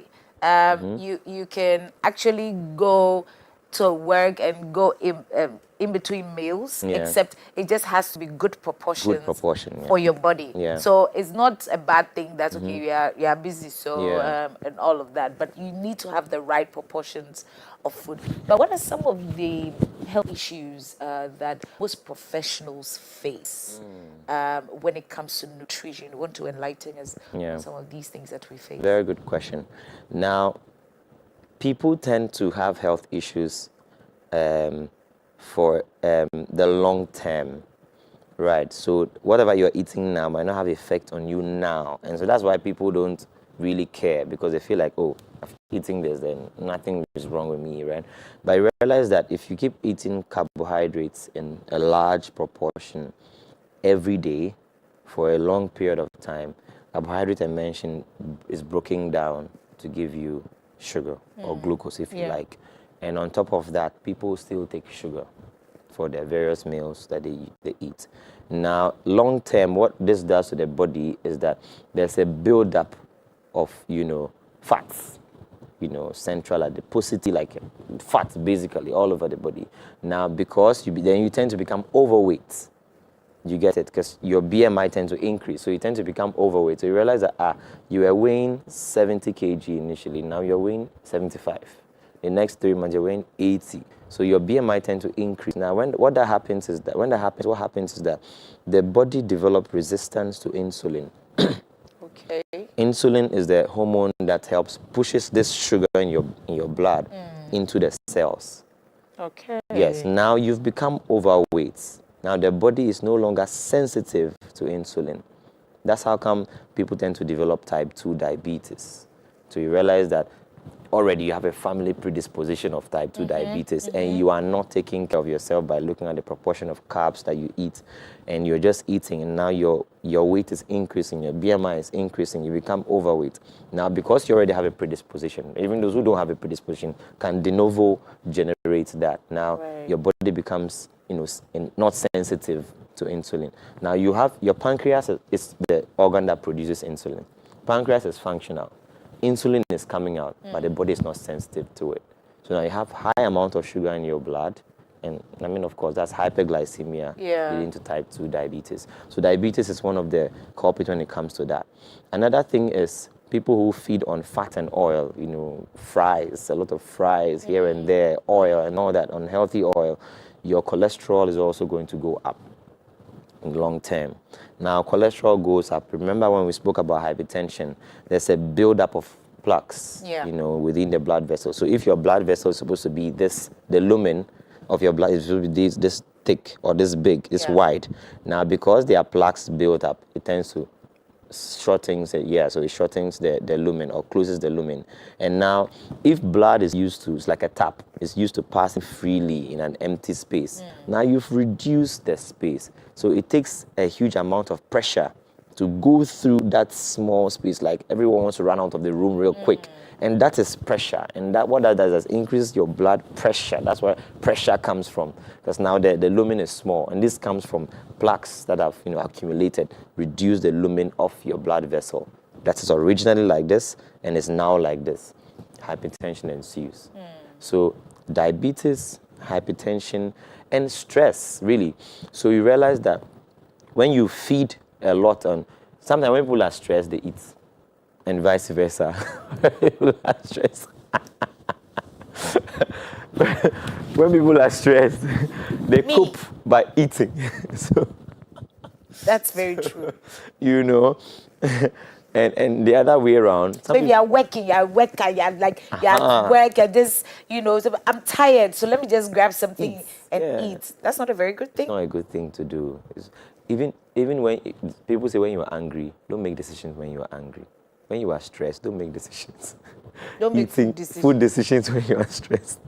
It's like when you are fasting, perhaps you fasted for 3 days or 2 or 24 hours, and you think of when you are breaking that fast and the kind of food you'd eat. You can imagine how you eat a lot. But I realize that when you start eating, you're not able to continue eating. I don't know if you have experienced that. Well, not really. Dog, why? Where's Koku? I'm looking for Koku. I should have this discussion. I know. To see whether he's guilty or not. Last week, Koku was covering his tummy so that it doesn't show on air. I see, because you see, I've noticed, but let's say the person's a banker. You get into, maybe you're a teller, so you get into your K. You're stuck there for the longest period. Then whilst you're working, you just send somebody, okay, grab me this. And you're just eating. So you keep eating in between time. You're unable to plan your meal. And then when you probably take a leave and you do right, it's just for a very short time, and you get back to eating wrong. Then when we are done with work, we go home now with not like on a daily, let's say you go on retirement, then you have all these diseases that are battling with you, and then you feel like, okay, maybe it's from your family background or all of that, but it's the habits that you picked up whilst working, right? Okay, so Doc, I'm going to just look into your camera and advise the people what to not advise me, because it will be too like a straight bullet. I don't like that. So what to do when you feel like your diet is becoming a problem and you're a professional person. You can't say that, okay, I want to go on a diet vacation, or I want to eat right. What do we do? How do we manage these things? So, I mean, if you are like that, I would like to start off by saying that you have to be intentional about your feeding habits. That's the bottom line. Be intentional. If you're not intentional about it, you allow the food control you. So you have to gain control, mastery over your diet, over your eating. So now what that means is that if you grab breakfast, you should be able to wait till lunchtime and go have a good meal. If you think that you're not able to wait till lunchtime and you have some healthy meal by the side, yogurts or something, fruits, a salad. I have a salad in between, and that's good. That's a good thing to do. And then again, when you get to eat lunch, tend not to eat large proportions of meal. Some people tend to, if they're eating jollof, they load their plates, and it's still the brim. It's like a pyramid. Please. They are moving mountains. Don't eat like a pyramid, right? So you want to eat good proportion. Whatever you are eating now, half, whatever, cut it by half, and let's see how that takes you. And then again, you don't have to be satisfied after eating. That's one thing people tend not to understand, that I have to be satisfied before I get up. No, you don't have to be satisfied. The fact that you know that there's dinner coming, right? There's dinner coming, so you want to plan adequately as well. I was going to say something, it just escaped me right now, but I was going to say something else. But yeah, so please be intentional. Take care of yourself. And it's easier said than done, really. It's easier said than done. But if you understand the consequence we have just listed now, diabetes, hypertension, high cholesterol, some people tend to get joint problems, joint pain. Some people tend to get gouts, because we eat a lot of meats, red meats, and people are eating meat a lot, that tend not to be good for your joints. And once you become overweight as well, that tends to put stress on your joints. Last week we spoke about the spine.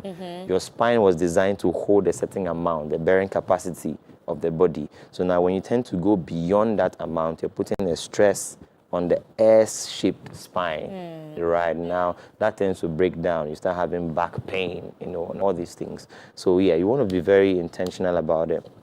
Where I stay when I'm coming to work every day, there's an old lady who, when I wake up in the morning, she's always walking, working. Trying to exercise. She's always walking, working. I'm sure we'll talk about that, Most definitely, why not? She's always walking from the gate back to the gate and all that. So yeah, she's trying her best. This is the point in time where she has realized that perhaps it's too late for her, so she's now intentional.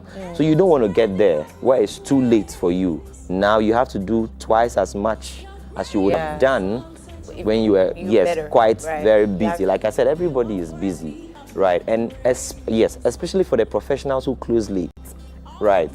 Guilty as charged. Close at 8 p.m. Sometimes you're seeing a patient who has just stepped into your consulting room at 7:55. And you can't do 5 minutes consultation. You have to see them.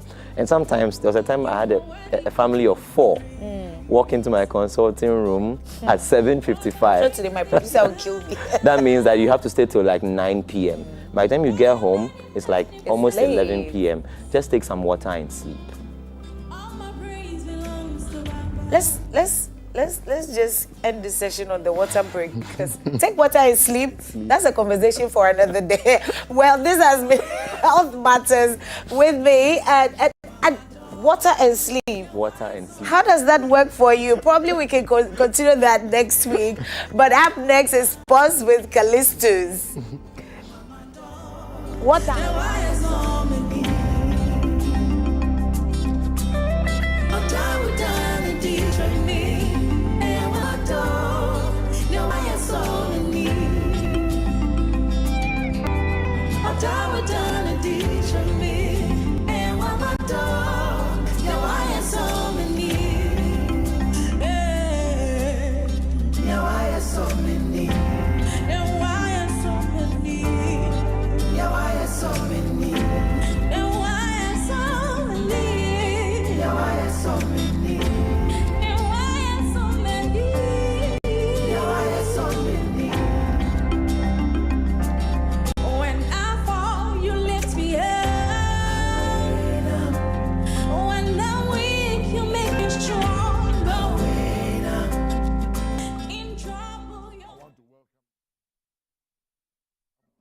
Africa Morning Show.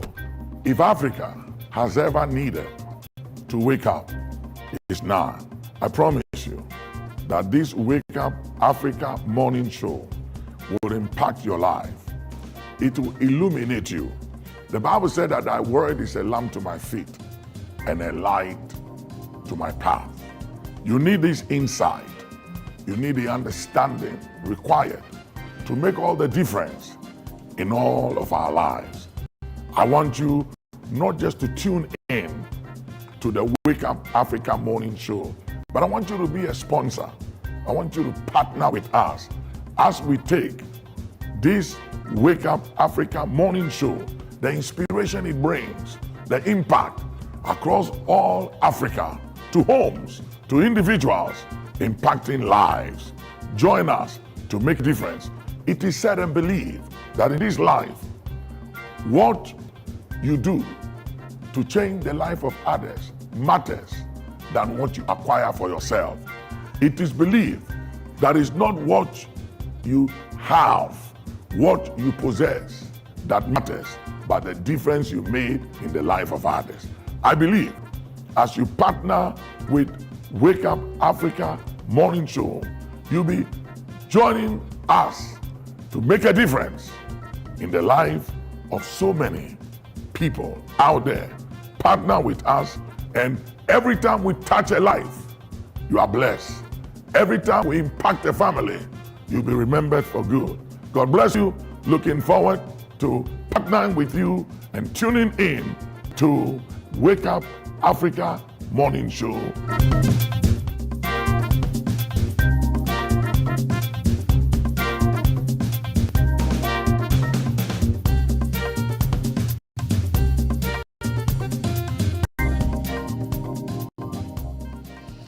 Okay, drink water and sleep. I'm still thinking about it.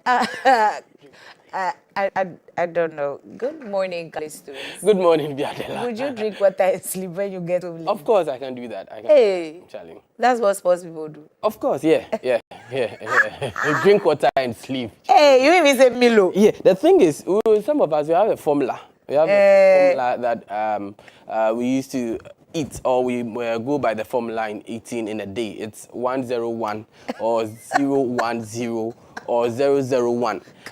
So it's always like that. So if you are able there's always a one at the end. There's always a one somewhere. So if, of course, maybe you can just do water and sleep. Do water and sleep. I'm wrapping my head around it. Anyway. Well, what do you have for us today? A lot. Biadela, honestly, I am confused and disappointed at the same time because looking at the numbers and the amount of money we spent on the FIFA World Cup in 2022 in Qatar, over $14 million at a time that the country was almost broke. And we had to have haircuts and all that, where the government officials at the time were telling us that we should fasten our seatbelt and that things are not really good. This is the amount that we invested in sports. And to date, we don't have any FIFA standard stadium in Ghana to host any FIFA accredited match. So that's that. There's a lot more over here on this flip side of sports, and there's a sports break. This is how we get into the details. But before then, let's go for a break. We'll be right back with more.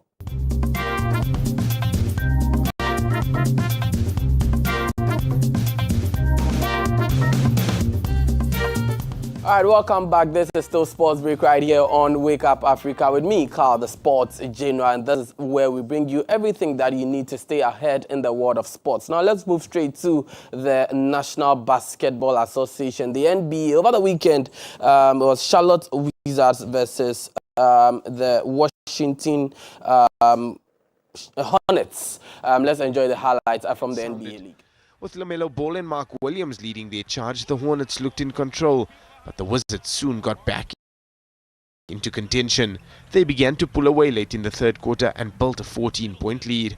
Chris Middleton and Bilal Coulibaly. I decree today that the power of God that is coming upon your life, no enemy will touch you and go free. Experience the power. Take dominion. Say in the name of Jesus. In the name of Jesus. I prophesy. Doors of favor. Open.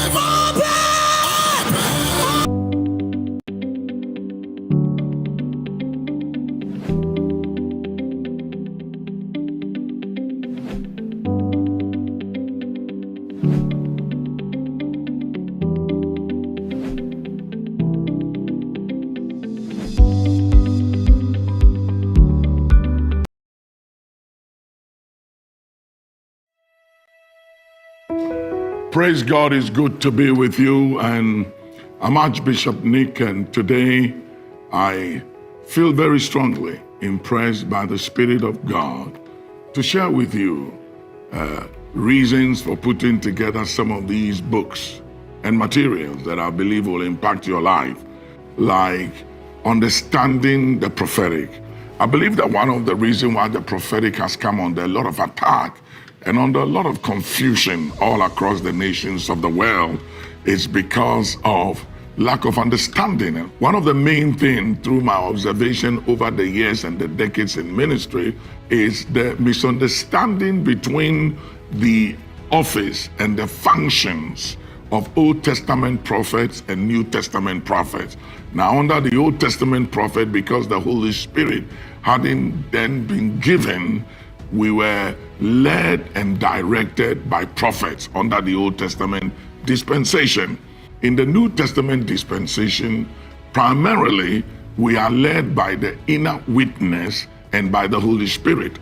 The Bible says, for as many as are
every morning begins with you, your routine, your goals, your journey. Get ready for the day with us by your side. This is Wake Up Africa, your inspirational morning ride. We bring you the energy you need, the insight, and the motivation to kickstart your day. Wake Up Africa is here to connect you to the latest news, your front row seat to all the sports action. Get moving with us for a healthier you. Wake Up Africa gives you daily forecast, keeping you prepared for whatever comes your way. Join us each morning as we start your day together. My name is Kokulumo, and welcome to Wake Up Africa.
Prayer is a daily necessity for daily triumph.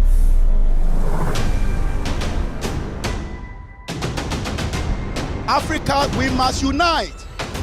We are getting Abrahamic rewards, but we are running away from Abrahamic responsibilities. Where should Africa sit and stand in this new world order? Africa has the youngest, fastest growing population. That's a blessing, but it's also a challenge. Who did God describe as the man after his own heart? David. Adam.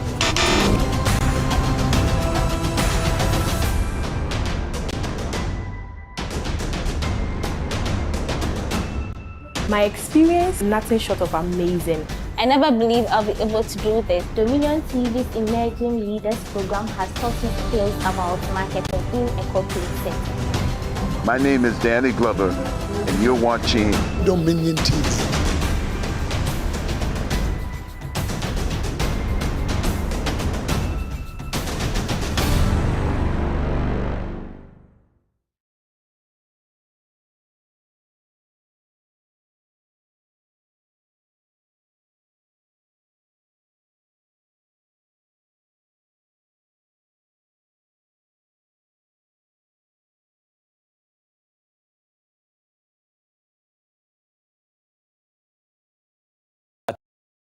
to be at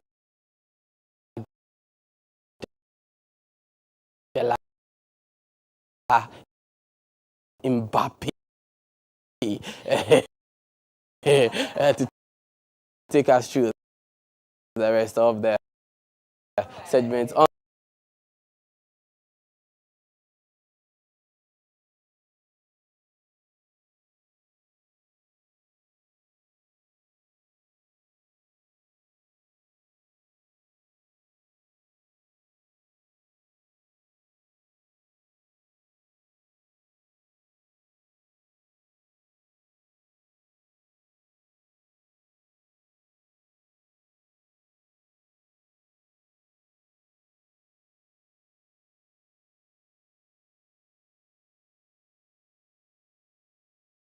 That is your trusted partner, quality health care. So anytime you have any issue, just get to the bank hospital, or you can also call them at 030-273-9373, 030-273-9373. And why not? You can just tell them, oh, I watched a Wake Up Africa and I just felt like, why not? Let me just check the bank hospital out. You can mention our name, you can mention Kokri, you can mention Biadala. And whatever it is that you want, the bank hospital will sort you out. Pay attention to your health. Go to the bank hospital for the best care. Let's go for a break, and then when we get back, the show continues.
is a daily necessity for daily triumph.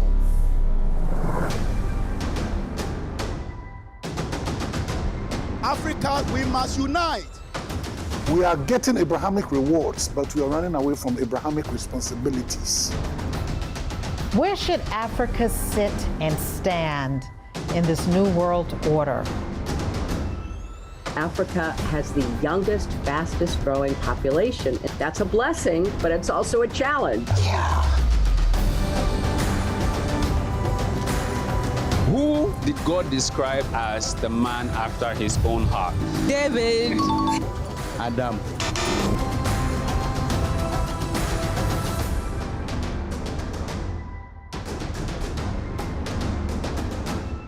My experience, nothing short of amazing.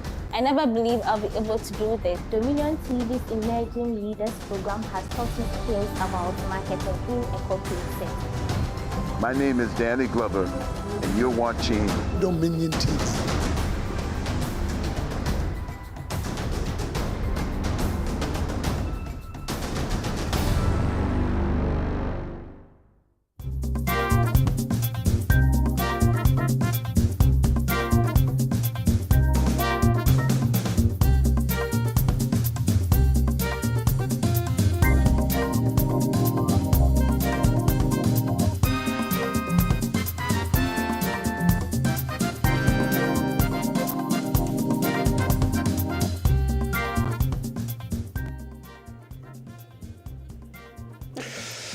In the spirit of the season, I send you a world of hope and cheer.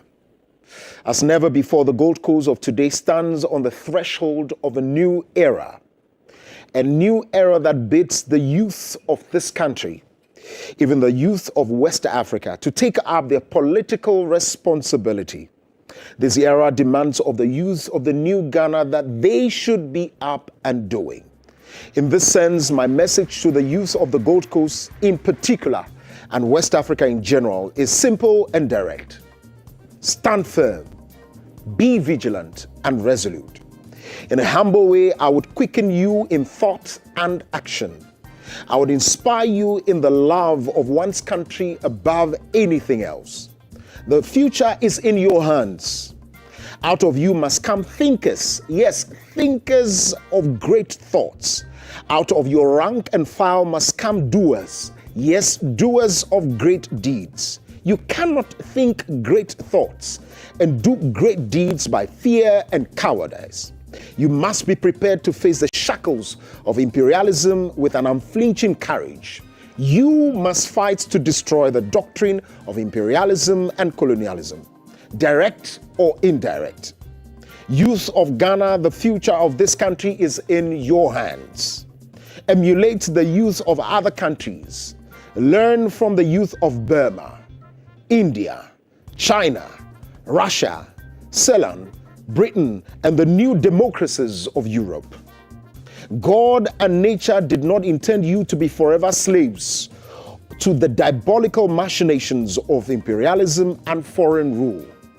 Youth of Ghana, be up and doing. This is the hour. This is the era. This is the new day.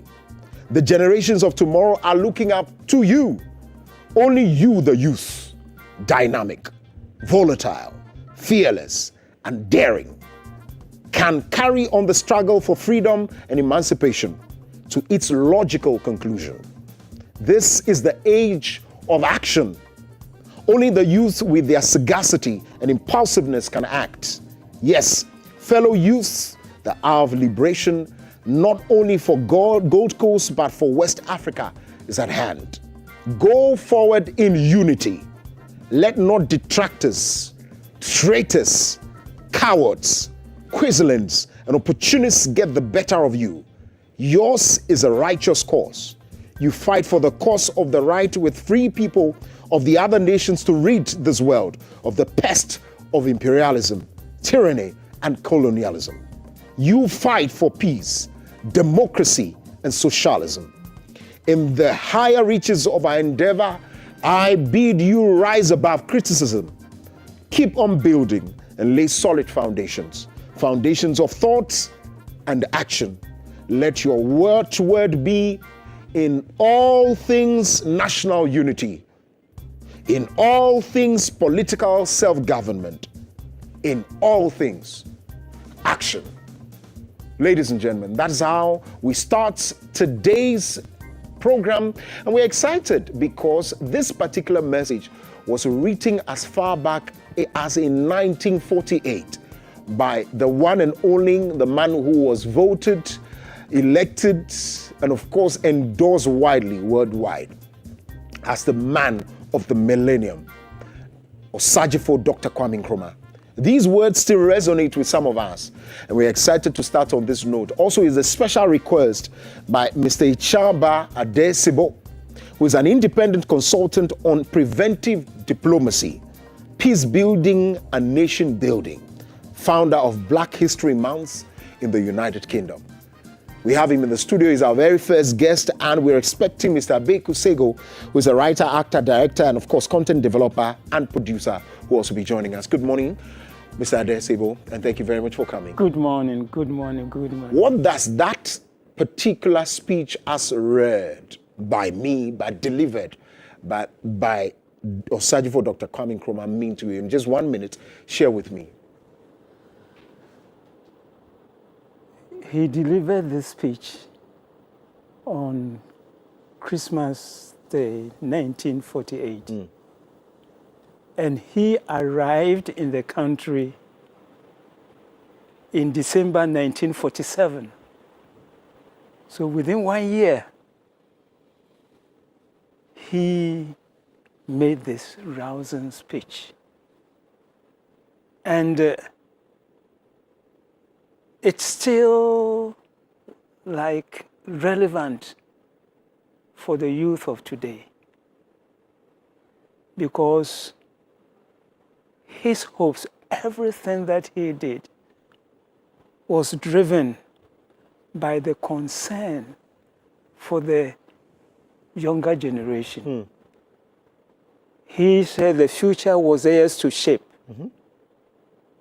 And it was the youth that he grounded with and mobilized across the country, linking them up with the trade unions and the lower middle class of the society, and held this massive mobilization against the British colonial government. I see. Nothing like this has happened anywhere on the continent of Africa.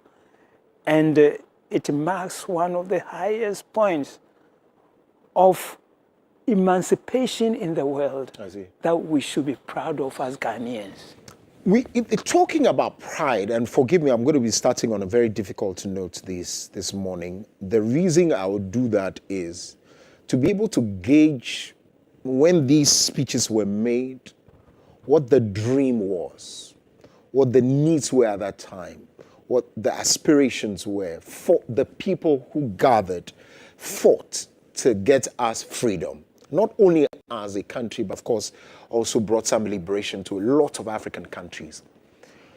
A lot of the people of that particular stock, if not first generation, second generations, are the people who are in the helm of affairs. Indeed, past governments, before even what we are seeing today, we've found people who are 78 years old, who near 80. What it means is that they were younger at the time. It was fresh in their minds. Probably they might have gone through the schools, gone through the, if you like, trainings and all of that. The question is, if what we are seeing today is orchestrated by these same people who were present at that time, some of which had even the opportunity to go through, if you like, the trainings and the mindset shifts of Dr. Kwame Nkrumah, and yet this is the rot we have seen in terms of leadership, then I dare say without any equivocation that you, the older ones, have failed us, the younger people. Wow.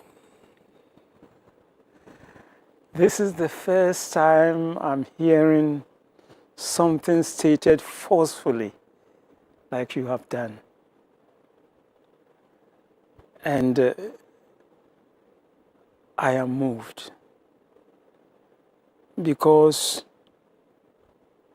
your generation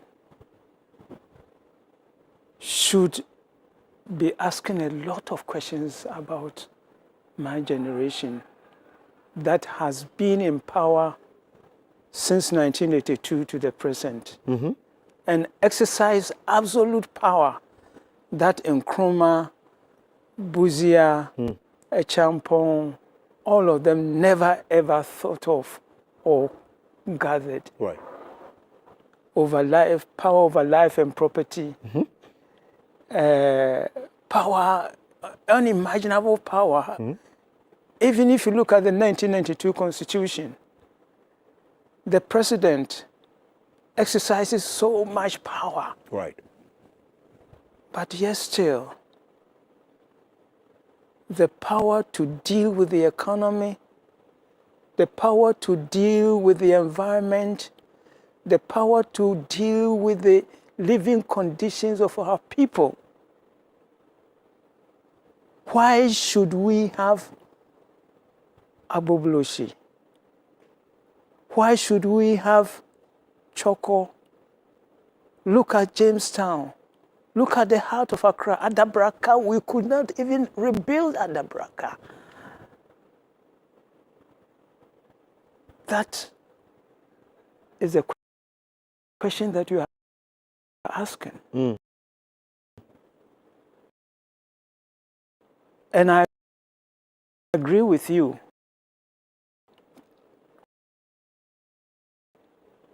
my generation, I think Ghana deserved better from my generation. Right. Because the question that you should be asking is this: the Nkrumah generation made it possible for me to be what I am, most of us to be where we are. They established schools, provided scholarships, saw to it that went to the best universities in the world. In Europe, in the Americas, in the Soviet Union, Eastern Europe, all over the world, sent us. They sent us to go and see how other civilizations have developed. Right. If I went to school at Temple University in Philadelphia, I used the system there. I used the rail system, the bus system. And if I'm going to classes and all that, I don't have to negotiate stinking tests, bad road, and all that. At least saw a mental of qualitative provision. Right. Then I come and then assume power. For example, my friend, he's gone, but I have to mention his name, Kwesi Botwe. Like you being, Kwesi Botwe, you mean? Yes, the late finance minister. You see, then you have, of course, my colleagues, the Chikates, you have the Ahoys and all of them who have traveled outside. And you have an idea of quality life, right? Quality neighbor, clean neighborhoods. Then you come and assume power and go along the coast. Our historic cities are crumbling down in a state of rot. We don't deserve it. We don't deserve it. What we are going to start off. Our next guest is in as well. What we want to do is to take a quick break. When we come back, I'll be asking the questions. Remember that Mr. Addaisebo says, we the young people have not asked the right questions. What questions, why are you afraid to ask the right questions? Why didn't we hold the people accountable the way we should? Why are we now this polarized that everything is on political lines, whether or not it's the far left or far right?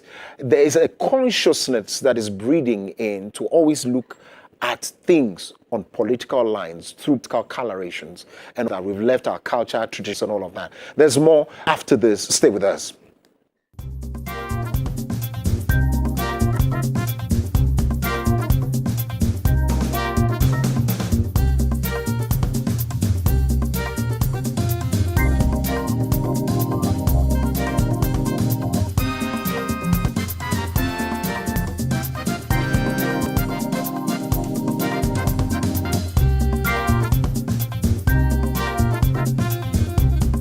We just go around just making statements that are not even biblical.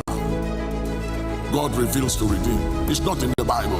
God reveals so we can war, so we can enforce the word of God and the scriptures over the enemy's intent. Any hope and expectation the enemy has concerning your family and your loved one, by the eternal blood of Jesus, we override that hope. We override that expectation. Put your hands together and override it. The Voice of Inspiration, weekdays and Saturdays at 8:30 p.m. only on Dominion TV.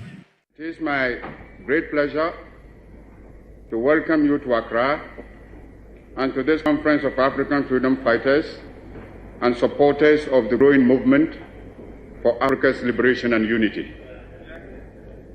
It is good for our cause to have a periodic meeting of this kind to examine our position in the great struggle to rid Africa completely and forever of imperialism and its handmaidens, colonialism and neo-colonialism.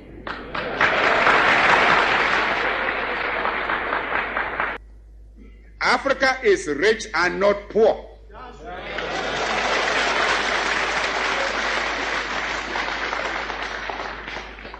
As the great wealth that has been taken out of our continent over 5 centuries of spoliation and extortion very well pushed. Africa has immense actual and potential wealth: gold, diamond, copper, manganese, bauxite, iron ore, uranium, asbestos, chrome, cobalt, and hopes of other minerals.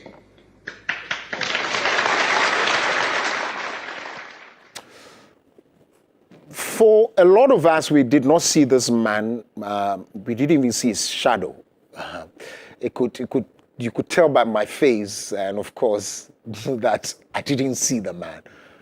But we read his books, the articles, the speeches, and they were as though he was still speaking from a distance, probably in Adabraka, and we could hear it further away. But the point still remains. The Africa he dreamt of, the Ghana he fought for with others, is not what it is. Clearly not what it is. But there's a conversation we need to have it. I know there's going to be part 2 of this because we don't have so much time. Mr. Akusego is here with us. I mean, an actor, a writer, a content developer. He's here with us. He's also going to be sharing thoughts with how far we have come. We're just speaking to Mr. Sebo, and of course, he's told us what his worries are. I put it to him, and I was that forceful that your generation somewhat failed us. He also said, yes, he agreed, but also we have not been able to ask the right questions. Where are we as a continent, where are we as a country looking at where we came from? Where we came from is quite a big area. We've come a long way. Right. As to whether we have failed our generation, right? I don't know whether I'm part of that generation. Maybe you are. Has failed us or not. In fact, the truth is also that if we don't ask the right questions, as you say, indeed, and take the right actions, in the next 50 years, the youth of that time would also be asking your generation or telling your generation that you failed them. Yeah, I didn't see this coming. Yes, because the truth is that we haven't asked the right questions. We haven't taken the right actions. We're just drifting on, rolling on and on and on and on. And in that manner, we're going to continue failing ourselves, our future, and all that. What are the right questions? Why? The basic question is, why are we still where we are? Why haven't we moved on? You just played Kwame Nkrumah. I saw him. I saw Kwame Nkrumah twice. Once in Sekondi. The last time he visited Sekondi, before his departure and was overthrown. I was in the Young Pioneer, so I was in the welcoming, or what do you call it, the protocol. Okay. Yes, and we met him. So, and I shook hands with him, or he shook hands with me.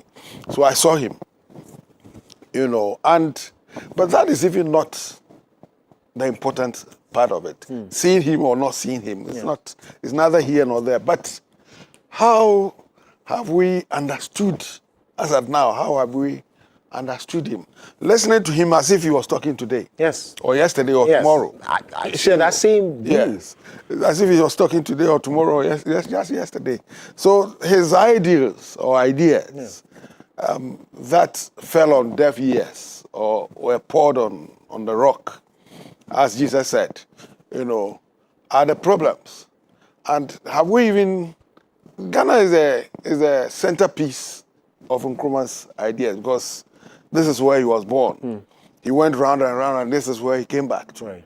This is where he became president and tried to foster his ideas, to the rest of Africa from. So whether we like it or not, this is the center of his ideas and works. I want us to talk about something important. And you see, I get it from the point that there was a culture, whether or not it went through the school system, whether it went through organizations such as Young Pioneers, it was built consciously. And so people in your era understood what they were about. Is it perhaps what is missing? And I want you to share experiences with, if you were also part of Young Pioneers, what was really this about? And What difference did it make for which the absence today is giving us some other results? I will give you a background. Okay, please do.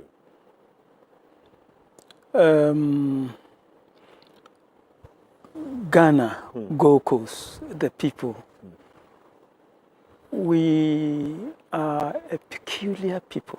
Right. The land means a lot to us. Okay. And we have fought against colonization. Right. Collectively, we have fought against colonization. And then when we were colonized, we were dispersed, and those abroad, particularly those of the Caribbean, listen, they thought about the importance of land. So almost 80 years ago, they gathered in Manchester, okay. 1945. That was the fifth Pan-African Congress. And it was there that they took the decision that unless we mobilize and threw the imperialists out of Africa, the black man, wherever the black man was, will never be free. And we need to reclaim our land back. Okay. And that was why they sent Nkrumah here. And because Ghana, the conditions, the forces was developing, asking for self-government, independent. But the forces that were asking these were forces also who wanted to replace the colonial system. Okay. But Nkrumah came with another force. So in effect, the understanding is that they wanted the people out, but they wanted to use their system. Use their system, right. step in their zone, sit in their chairs and all that. Okay. But Nkrumah said, no, it's the, an overhaul. The whole imperial system, the overhaul has to go. Right. That was the difference. That's fine. And these people were the middle and upper middle classes, civil servants, businessmen and all that, lawyers and doctors and all that. And they constituted a big force. But Nkrumah came and grounded with the lower middle class, the trade unions and the youth, and developed a big force. So there was a class struggle. That is why I have to accept it was a class struggle. Okay. And then those who had invited Nkrumah belonged to the upper middle and middle class. Okay. Then he organized the youth, and the youth saw that they were slow. And they told Nkrumah in Sopon, first in Takwa and in Sopon, that leave them and come, and we have to move on and get these people out. Okay. And that's what formed the Convention People's Party and changed the whole history. So the young people at that time became the young pioneers. Yes. The young people at that time were what we call the ordinary people, the underworld people, and the youth. And the youth, so the CYOs. The youth were organized by the Asante youth, the Ghana youth, this, but he brought all of them into a central unit. A central organization. That is what was crucial. So it's the youth that was the driver. It's the youth, the young ones, then the lower middle class, then the trade unions. They were the driving force. Of the economy. They were the driving force towards freedom. Towards freedom. Okay, right. Towards freedom. And that should be embedded in us. I see. So the ideals we spoke about, the man Nkrumah, after him, there was no one. How did we just things just escalated quickly. And by the time he was gone, we were also gone. That was one of the problems. As to, indeed, whether his followers shared his vision and all that, it's also one of the questions that needs to be studied. Some believe, some were, you know, Kojobotio, Kofi Bako, that's Kofi Bako's father. Yes, and some of them, Krobodisai, you know, despite his lower intellectual abilities, were people who initially believed in him. But I think later they began to look at it and said, probably what they could not articulate in the earlier days was what the intelligentsia or the upper class and the middle upper class were able to exert, that they wanted to step into the shoes and the feet of the colonials. This was later, perhaps when they saw the lifestyle of the elites of Nkrumah. Oh, yes, they thought that no, this is not exactly what we wanted. We wanted to step into the shoes. We wanted to be. We are big men. We must live like big men. Krobodisai importing golden bed and, you know, people driving in Pontiacs and all that, which cost Nkrumah, was in 1963 to give the Dawn broadcast. April 1961. 61, sorry. The Dawn broadcast. Because now he saw that the people were falling out of line, you know. So, in fact, I think for some time he became an individual. He became alone. Even at that time, there were people who still were for importations. Of importing of goods, largely goods, into the country. So there were two forces at the time. In fact, when he was overthrown, one of the accusations was that there was a shortage of milk and sugar. And so he even said that if he knew that what Ghanaians wanted was milk, he would have run milk through their taps into their homes. You know. Because it's not far away from the life we're living. What it means is that even at the time that you people always would talk about, for which some of us have now believed and read through, it means that still were the forces that are up against us were still with you guys at that time. The forces had worked hard. In fact, colonial thing was not just about taking our gold out. You know, they had worked on our psyche, such that the average Ghanaian thought that he was even a replica of a white man. You know, people wanted to live high life. What is the meaning of high life? Oh, okay. What we call the high life music, you know, was a product of this kind of thinking. You know, when they took the traditional music and they added white or Western instruments and called it high life. So if you went to Cape Coast, where it started, it's a big man, you know, in their tailcoats. You know, my uncle, you know, left me a tailcoat. I don't see you wearing that at all. You're always cladding. I took it to school. I took it to school one day and the senior master seized it. Oh, that's it. I didn't see it again. You know, so the psyche is what they had worked on, seriously. You know, and today, still, some people still think that they are, you know, the duplicates of white people. They are only white people in black skin, you know. Let's now begin to, because we don't have enough time, I want us to gravitate towards what the solutions are now. Look, what you're talking about is really endemic and established in the minds of people, especially the young people, even people who are older than me.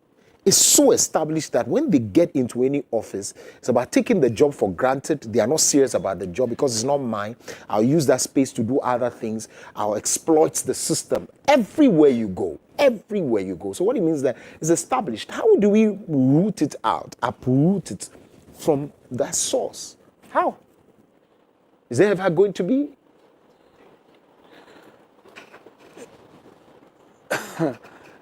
It's a huge problem. And your generation, you have to make a choice. As the Nkrumah generation, they made a choice. Nkrumah, as far back as 1941, knew what he wanted. He said he was going to educate himself, train himself to kick out the imperialists. That was his vision. And he set himself to achieve that task. So your generation,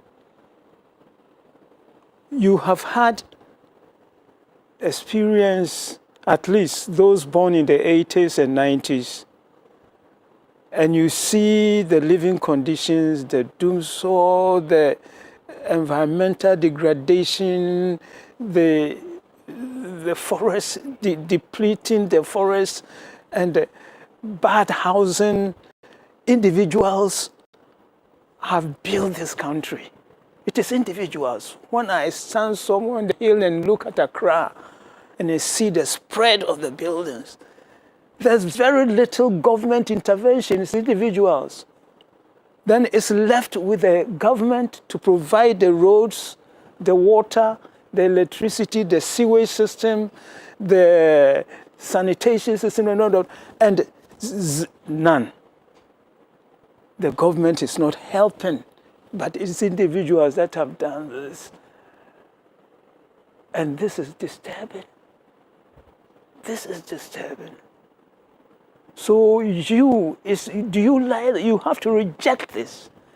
You have to say, no, we don't want this. This is not where we have to be. Stop talking about Malaysia. Stop talking about Singapore and saying that in 1950s we were far ahead of Singapore and Malaysia.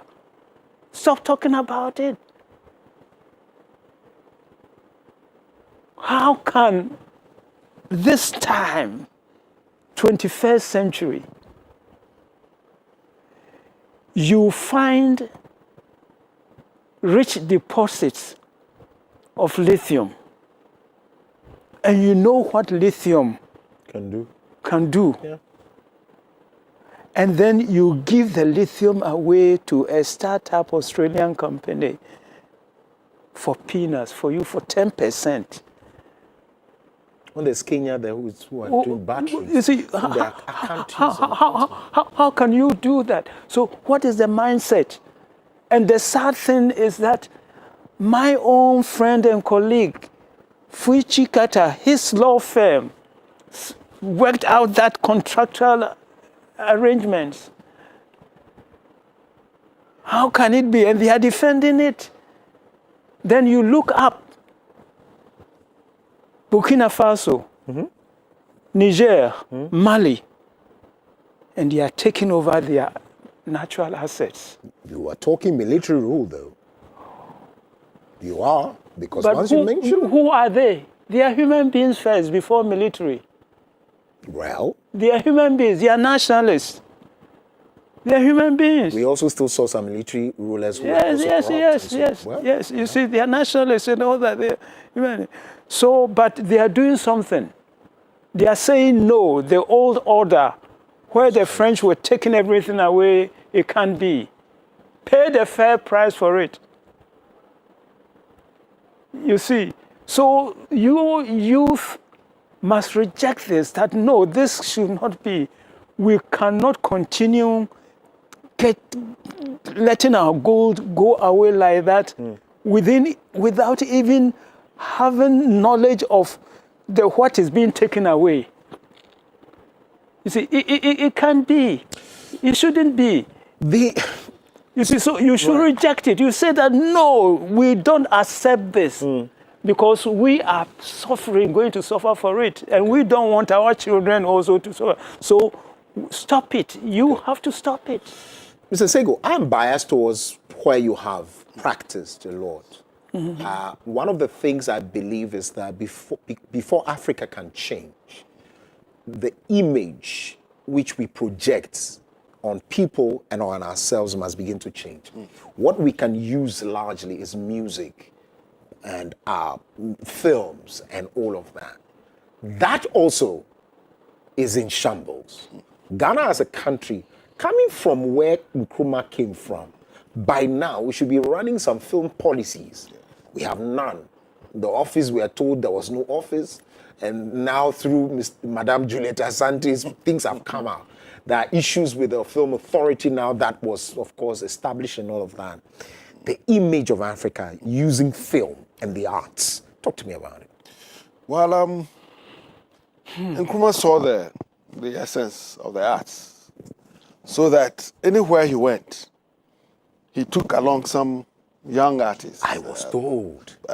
Solomon Sampa. Okay. The late Solomon Sampa, yes, for instance. the actor. Yes, the actor. Was on almost every Nkrumah trip. Ooh. You know, and on the side, they did dance, they did poetry, and all those things. Just to show the world. To show the world that Ghana was coming, or Ghana had arrived, whichever way we looked at it. Unfortunately, he set up the Ghana Film Industry Corporation. Yes. You know, to start making Ghanaian films. You know, the boy, I Told You So, and all those, were done. But after Nkrumah, in fact, the Art Center, which was an elite place for big men, you know, to meet on Saturdays, was converted into a mass artistic or arts venue, you know. But when he died, when he was taken out, in fact, everything, the coup makers were, I don't know, because everything that Nkrumah promoted or everything that Nkrumah liked had to be destroyed, including the arts, you know. And as you rightly said, look at the America, for instance. Through their films, through their music, they conquered the world through film. Just that, not agriculture. America has not won any war. America, they won it here. America has not won any war outside America, and yet we think America is the strongest country in the world because their films. You know, the wars that they went and lost, Vietnam, they come and make films and made themselves their winners. Exactly. I'm sure they're probably making films on Afghanistan, and they'll tell us that they won. They won. You know, this is what they've used the arts for. Unfortunately, we haven't seen that. You know, Rollins. The truth is that Rollins saw a little of it. Yeah, I read Rollins, books. in fact, Achampon. Okay. Yes, Achampon did something. You know, the Sofudazi things and all that. Achampon promoted virtually. Joris Wattenberg, the one who was writing the script, told me Achampon came to his house one Sunday afternoon to look for him. You know, so Achampon did, and I saw parts of the Art Center, the vibrancy that was rejuvenated at the Art Center and around. Rollins also, because of the wife, who is an artist, you know, so she also should promoted, promoted the arts. Yeah. But since then, the Panafest, for instance, which was the baby of Ifo Sutherland, was adopted by the government, the Rollins government, and promoted. Unfortunately, when the MPP came, they killed it because it was coming from an opponent, you know. So we haven't used the arts for recently I did a project for school children. In fact, I'm still on it. We take some drama, take it to the schools, perform it for them, and then we discuss it. Is it part of their set books as well? Set books. Okay. You know. And the impression that I realized it made on the children, you know, last week we had in fact 2 weeks ago in the Volta region, last week we had a National Theatre for school children. And they came in their thousands. And the impression that it made on them. Unfortunately, it has also been killed in the schools. So that today, if you want to put up a performance for school children, a drama performance, you have to go to the GES headquarters to go and take a paper, a letter, to go and invite school children to come and watch a play. When there was drama fairs, there was drama fairs, and they've all been killed through political activities, you know. But as for the national, there's the Film Act, which I was part of, you know, in its, so that set up the National Film Authority. Unfortunately, again, it was not resourced. It was not resourced at all. At all. It was not resourced at all. There's a cultural policy, Nobody cares about it. Yes. You know, and although we've not seen... The National Commission on Culture is struggling. In fact, the National Theatre is virtually falling apart. Right. You know. And so we have not seen the worth of it. I tell people that I saw Rihanna when she was 16 years in a pub in the Caribbean. Rihanna? Yes. We went for a workshop on youth when I was a young person. We went for a workshop and she came to sing. You know, one of the guys took us to a pub one Friday night and Rihanna was introduced as an up-and-coming singer. But she became a national project. The country was conscious. She became a national, the country was conscious, made her a national project and supported her with directors and, you know, gave her technical assistance and all that. And actually took her to the US because that was the platform. You know, and today everybody knows about Rihanna. You know what she does? Nowadays, she sends people back to their carnival. Yes. She said everyone who is linked to Rihanna goes to their country because of the carnival. You know. So a lot of tourists. So she became a national because of it. But okay, so let's say, in fact, I compared. In London. Oh, you used to run that carnival in London? Yes. Oh, I see. You see, let's do this. The people watching you right now on television, right, see you this way and see us this way. There's a big gap. So whatever it is that you are saying today, one way or some way, I can tell you a young person that is watching this is saying that this is boring because they cannot connect that conversation, this conversation with where they are today. And it's the truth. If I open the phone lines, they'll tell you, how do we get back? How do we bridge it? Because obviously you are the answer or you hold the answer. And we have a problem because we don't have an identity. The Ghanaian young person does not have an identity. And it's true in all spheres. So what do we do? How do we connect? Is there any solution? That is the damage that my generation has done. Okay. And you have let off lightly. It's a serious damage because history is very important. Okay. Our glorious ancestors said that Sankofa Nananum Siyenchi. Retrieving the past is no taboo. How can my own generation managing and administering the education system take out history from the national curriculum? I'm told because Nkrumah is there and they took it out. That's what we're told. You see. And how can you also explain someone graduating from University of Ghana with first class in political science and throughout the whole 4 years would not have gone through a single book of Nkrumah as a required text? There you go. Then there is something wrong. There's something wrong. We have done a lot of damage. And I hang my head in shame. That is the damage that my generation has done. And some of us, my colleagues, have been vice chancellors of the universities, pro-vice chancellors, heads of departments, and all. And some of these also have been political leaders. So why should it be so? You should be asking these questions. That is what you have to be doing. And this is something that you do, systems do, in order to control people, make people dumb so that they can control them. But if you know what you have done, do you know who you are as a Ghanaian? If you bring forth a child, you give the child a name that will be an inspiration, a force of liberation, a force of industry that makes the person succeed. So our foreparents They named us after Ghana. And what was Ghana in ancient times?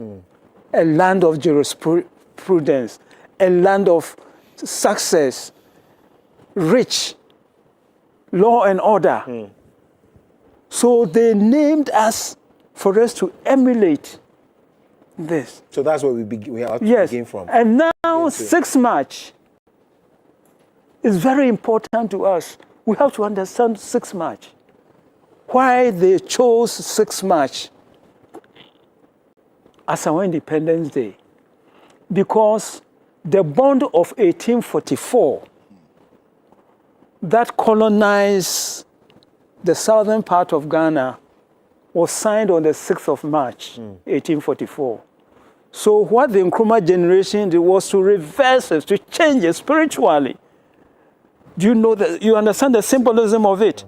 So that is the responsibility. We have to decolonize. And Nkrumah always saying decolonize. So we have to complete the decolonization agenda of Nkrumah. I see. How do we connect back? And of course, let's open the phone lines as well. Let's see if some 2-3 people could call in and tell us in 1 minute what you think about our discussion and where we can go from here. The connection between you and us. Mr. Sego. Yes, I can only look at it, practically from where I am. Please do. Where I practice the arts, yes. And reenactments, I've created a number of reenactments. Yeah. The 6 March thing that the Actors Guild does at the old polo grounds, the 28th February shooting incident, which we did last part week. of that as well? Yes, okay. I created all of them. Oh, I see. Okay. And then a play I wrote last year, A Woman's Instinct, about Adjoa Misa, a woman, the first woman in this part of the world to have stood up against whites, asked the men to kick the whites out of the castle in Cape Coast. So for me, these are some of the things that, and fortunately, anytime I put them up, and especially young people come to watch, they come and say, we didn't know this. We didn't know this. We didn't know this. We've only been fed. Unfortunately, as you said, your mates or our mates who have become vice chancellors, they owe their importance to what they have learned. Yes. The colonial system. Oh, that is what gives them the PhDs and the master's degrees and the bachelor's blind degrees. loyalty. So there's loyalty to those. I mean, if you take it out, they are empty. They become empty. So that is. So how to get them to have used the knowledge that they acquired to transform into promoting our own. I say that, for instance, that when the white men came with Christianity and Islam and all that, they taught us that how we were practicing, what we were worshipping was evil. We were doing bad things, and that we had to acquire theirs. So we threw away everything we were doing and then acquired Christianity, acquired Islam. But then you came back and if you analyze properly, there is, but what is new with what they have brought? Because Christianity talks against evil. Our religion talked against evil. It said, love thy neighbor as thyself. We loved, you realize that even though it was not contextualized, the point was that when your mother or your grandmother was cooking, she cooked enough for everybody.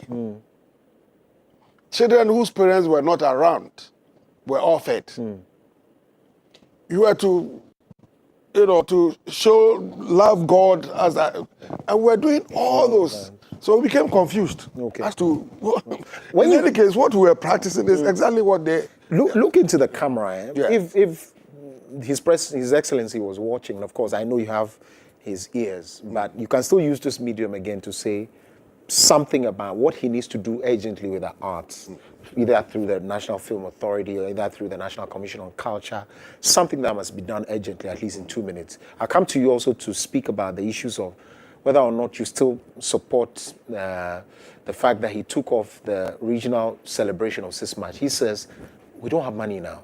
They've stolen the purse, and so we need to celebrate it later, maybe the 70th. So I'll come to you to talk about that as well. So you can say... In fact, we were even doing the, 5th March, Wednesday evening, we would have done the the reenactment of Nkrumah's Declaration of Independence, but it's not coming on. Okay. Because they said there's no money. Yes.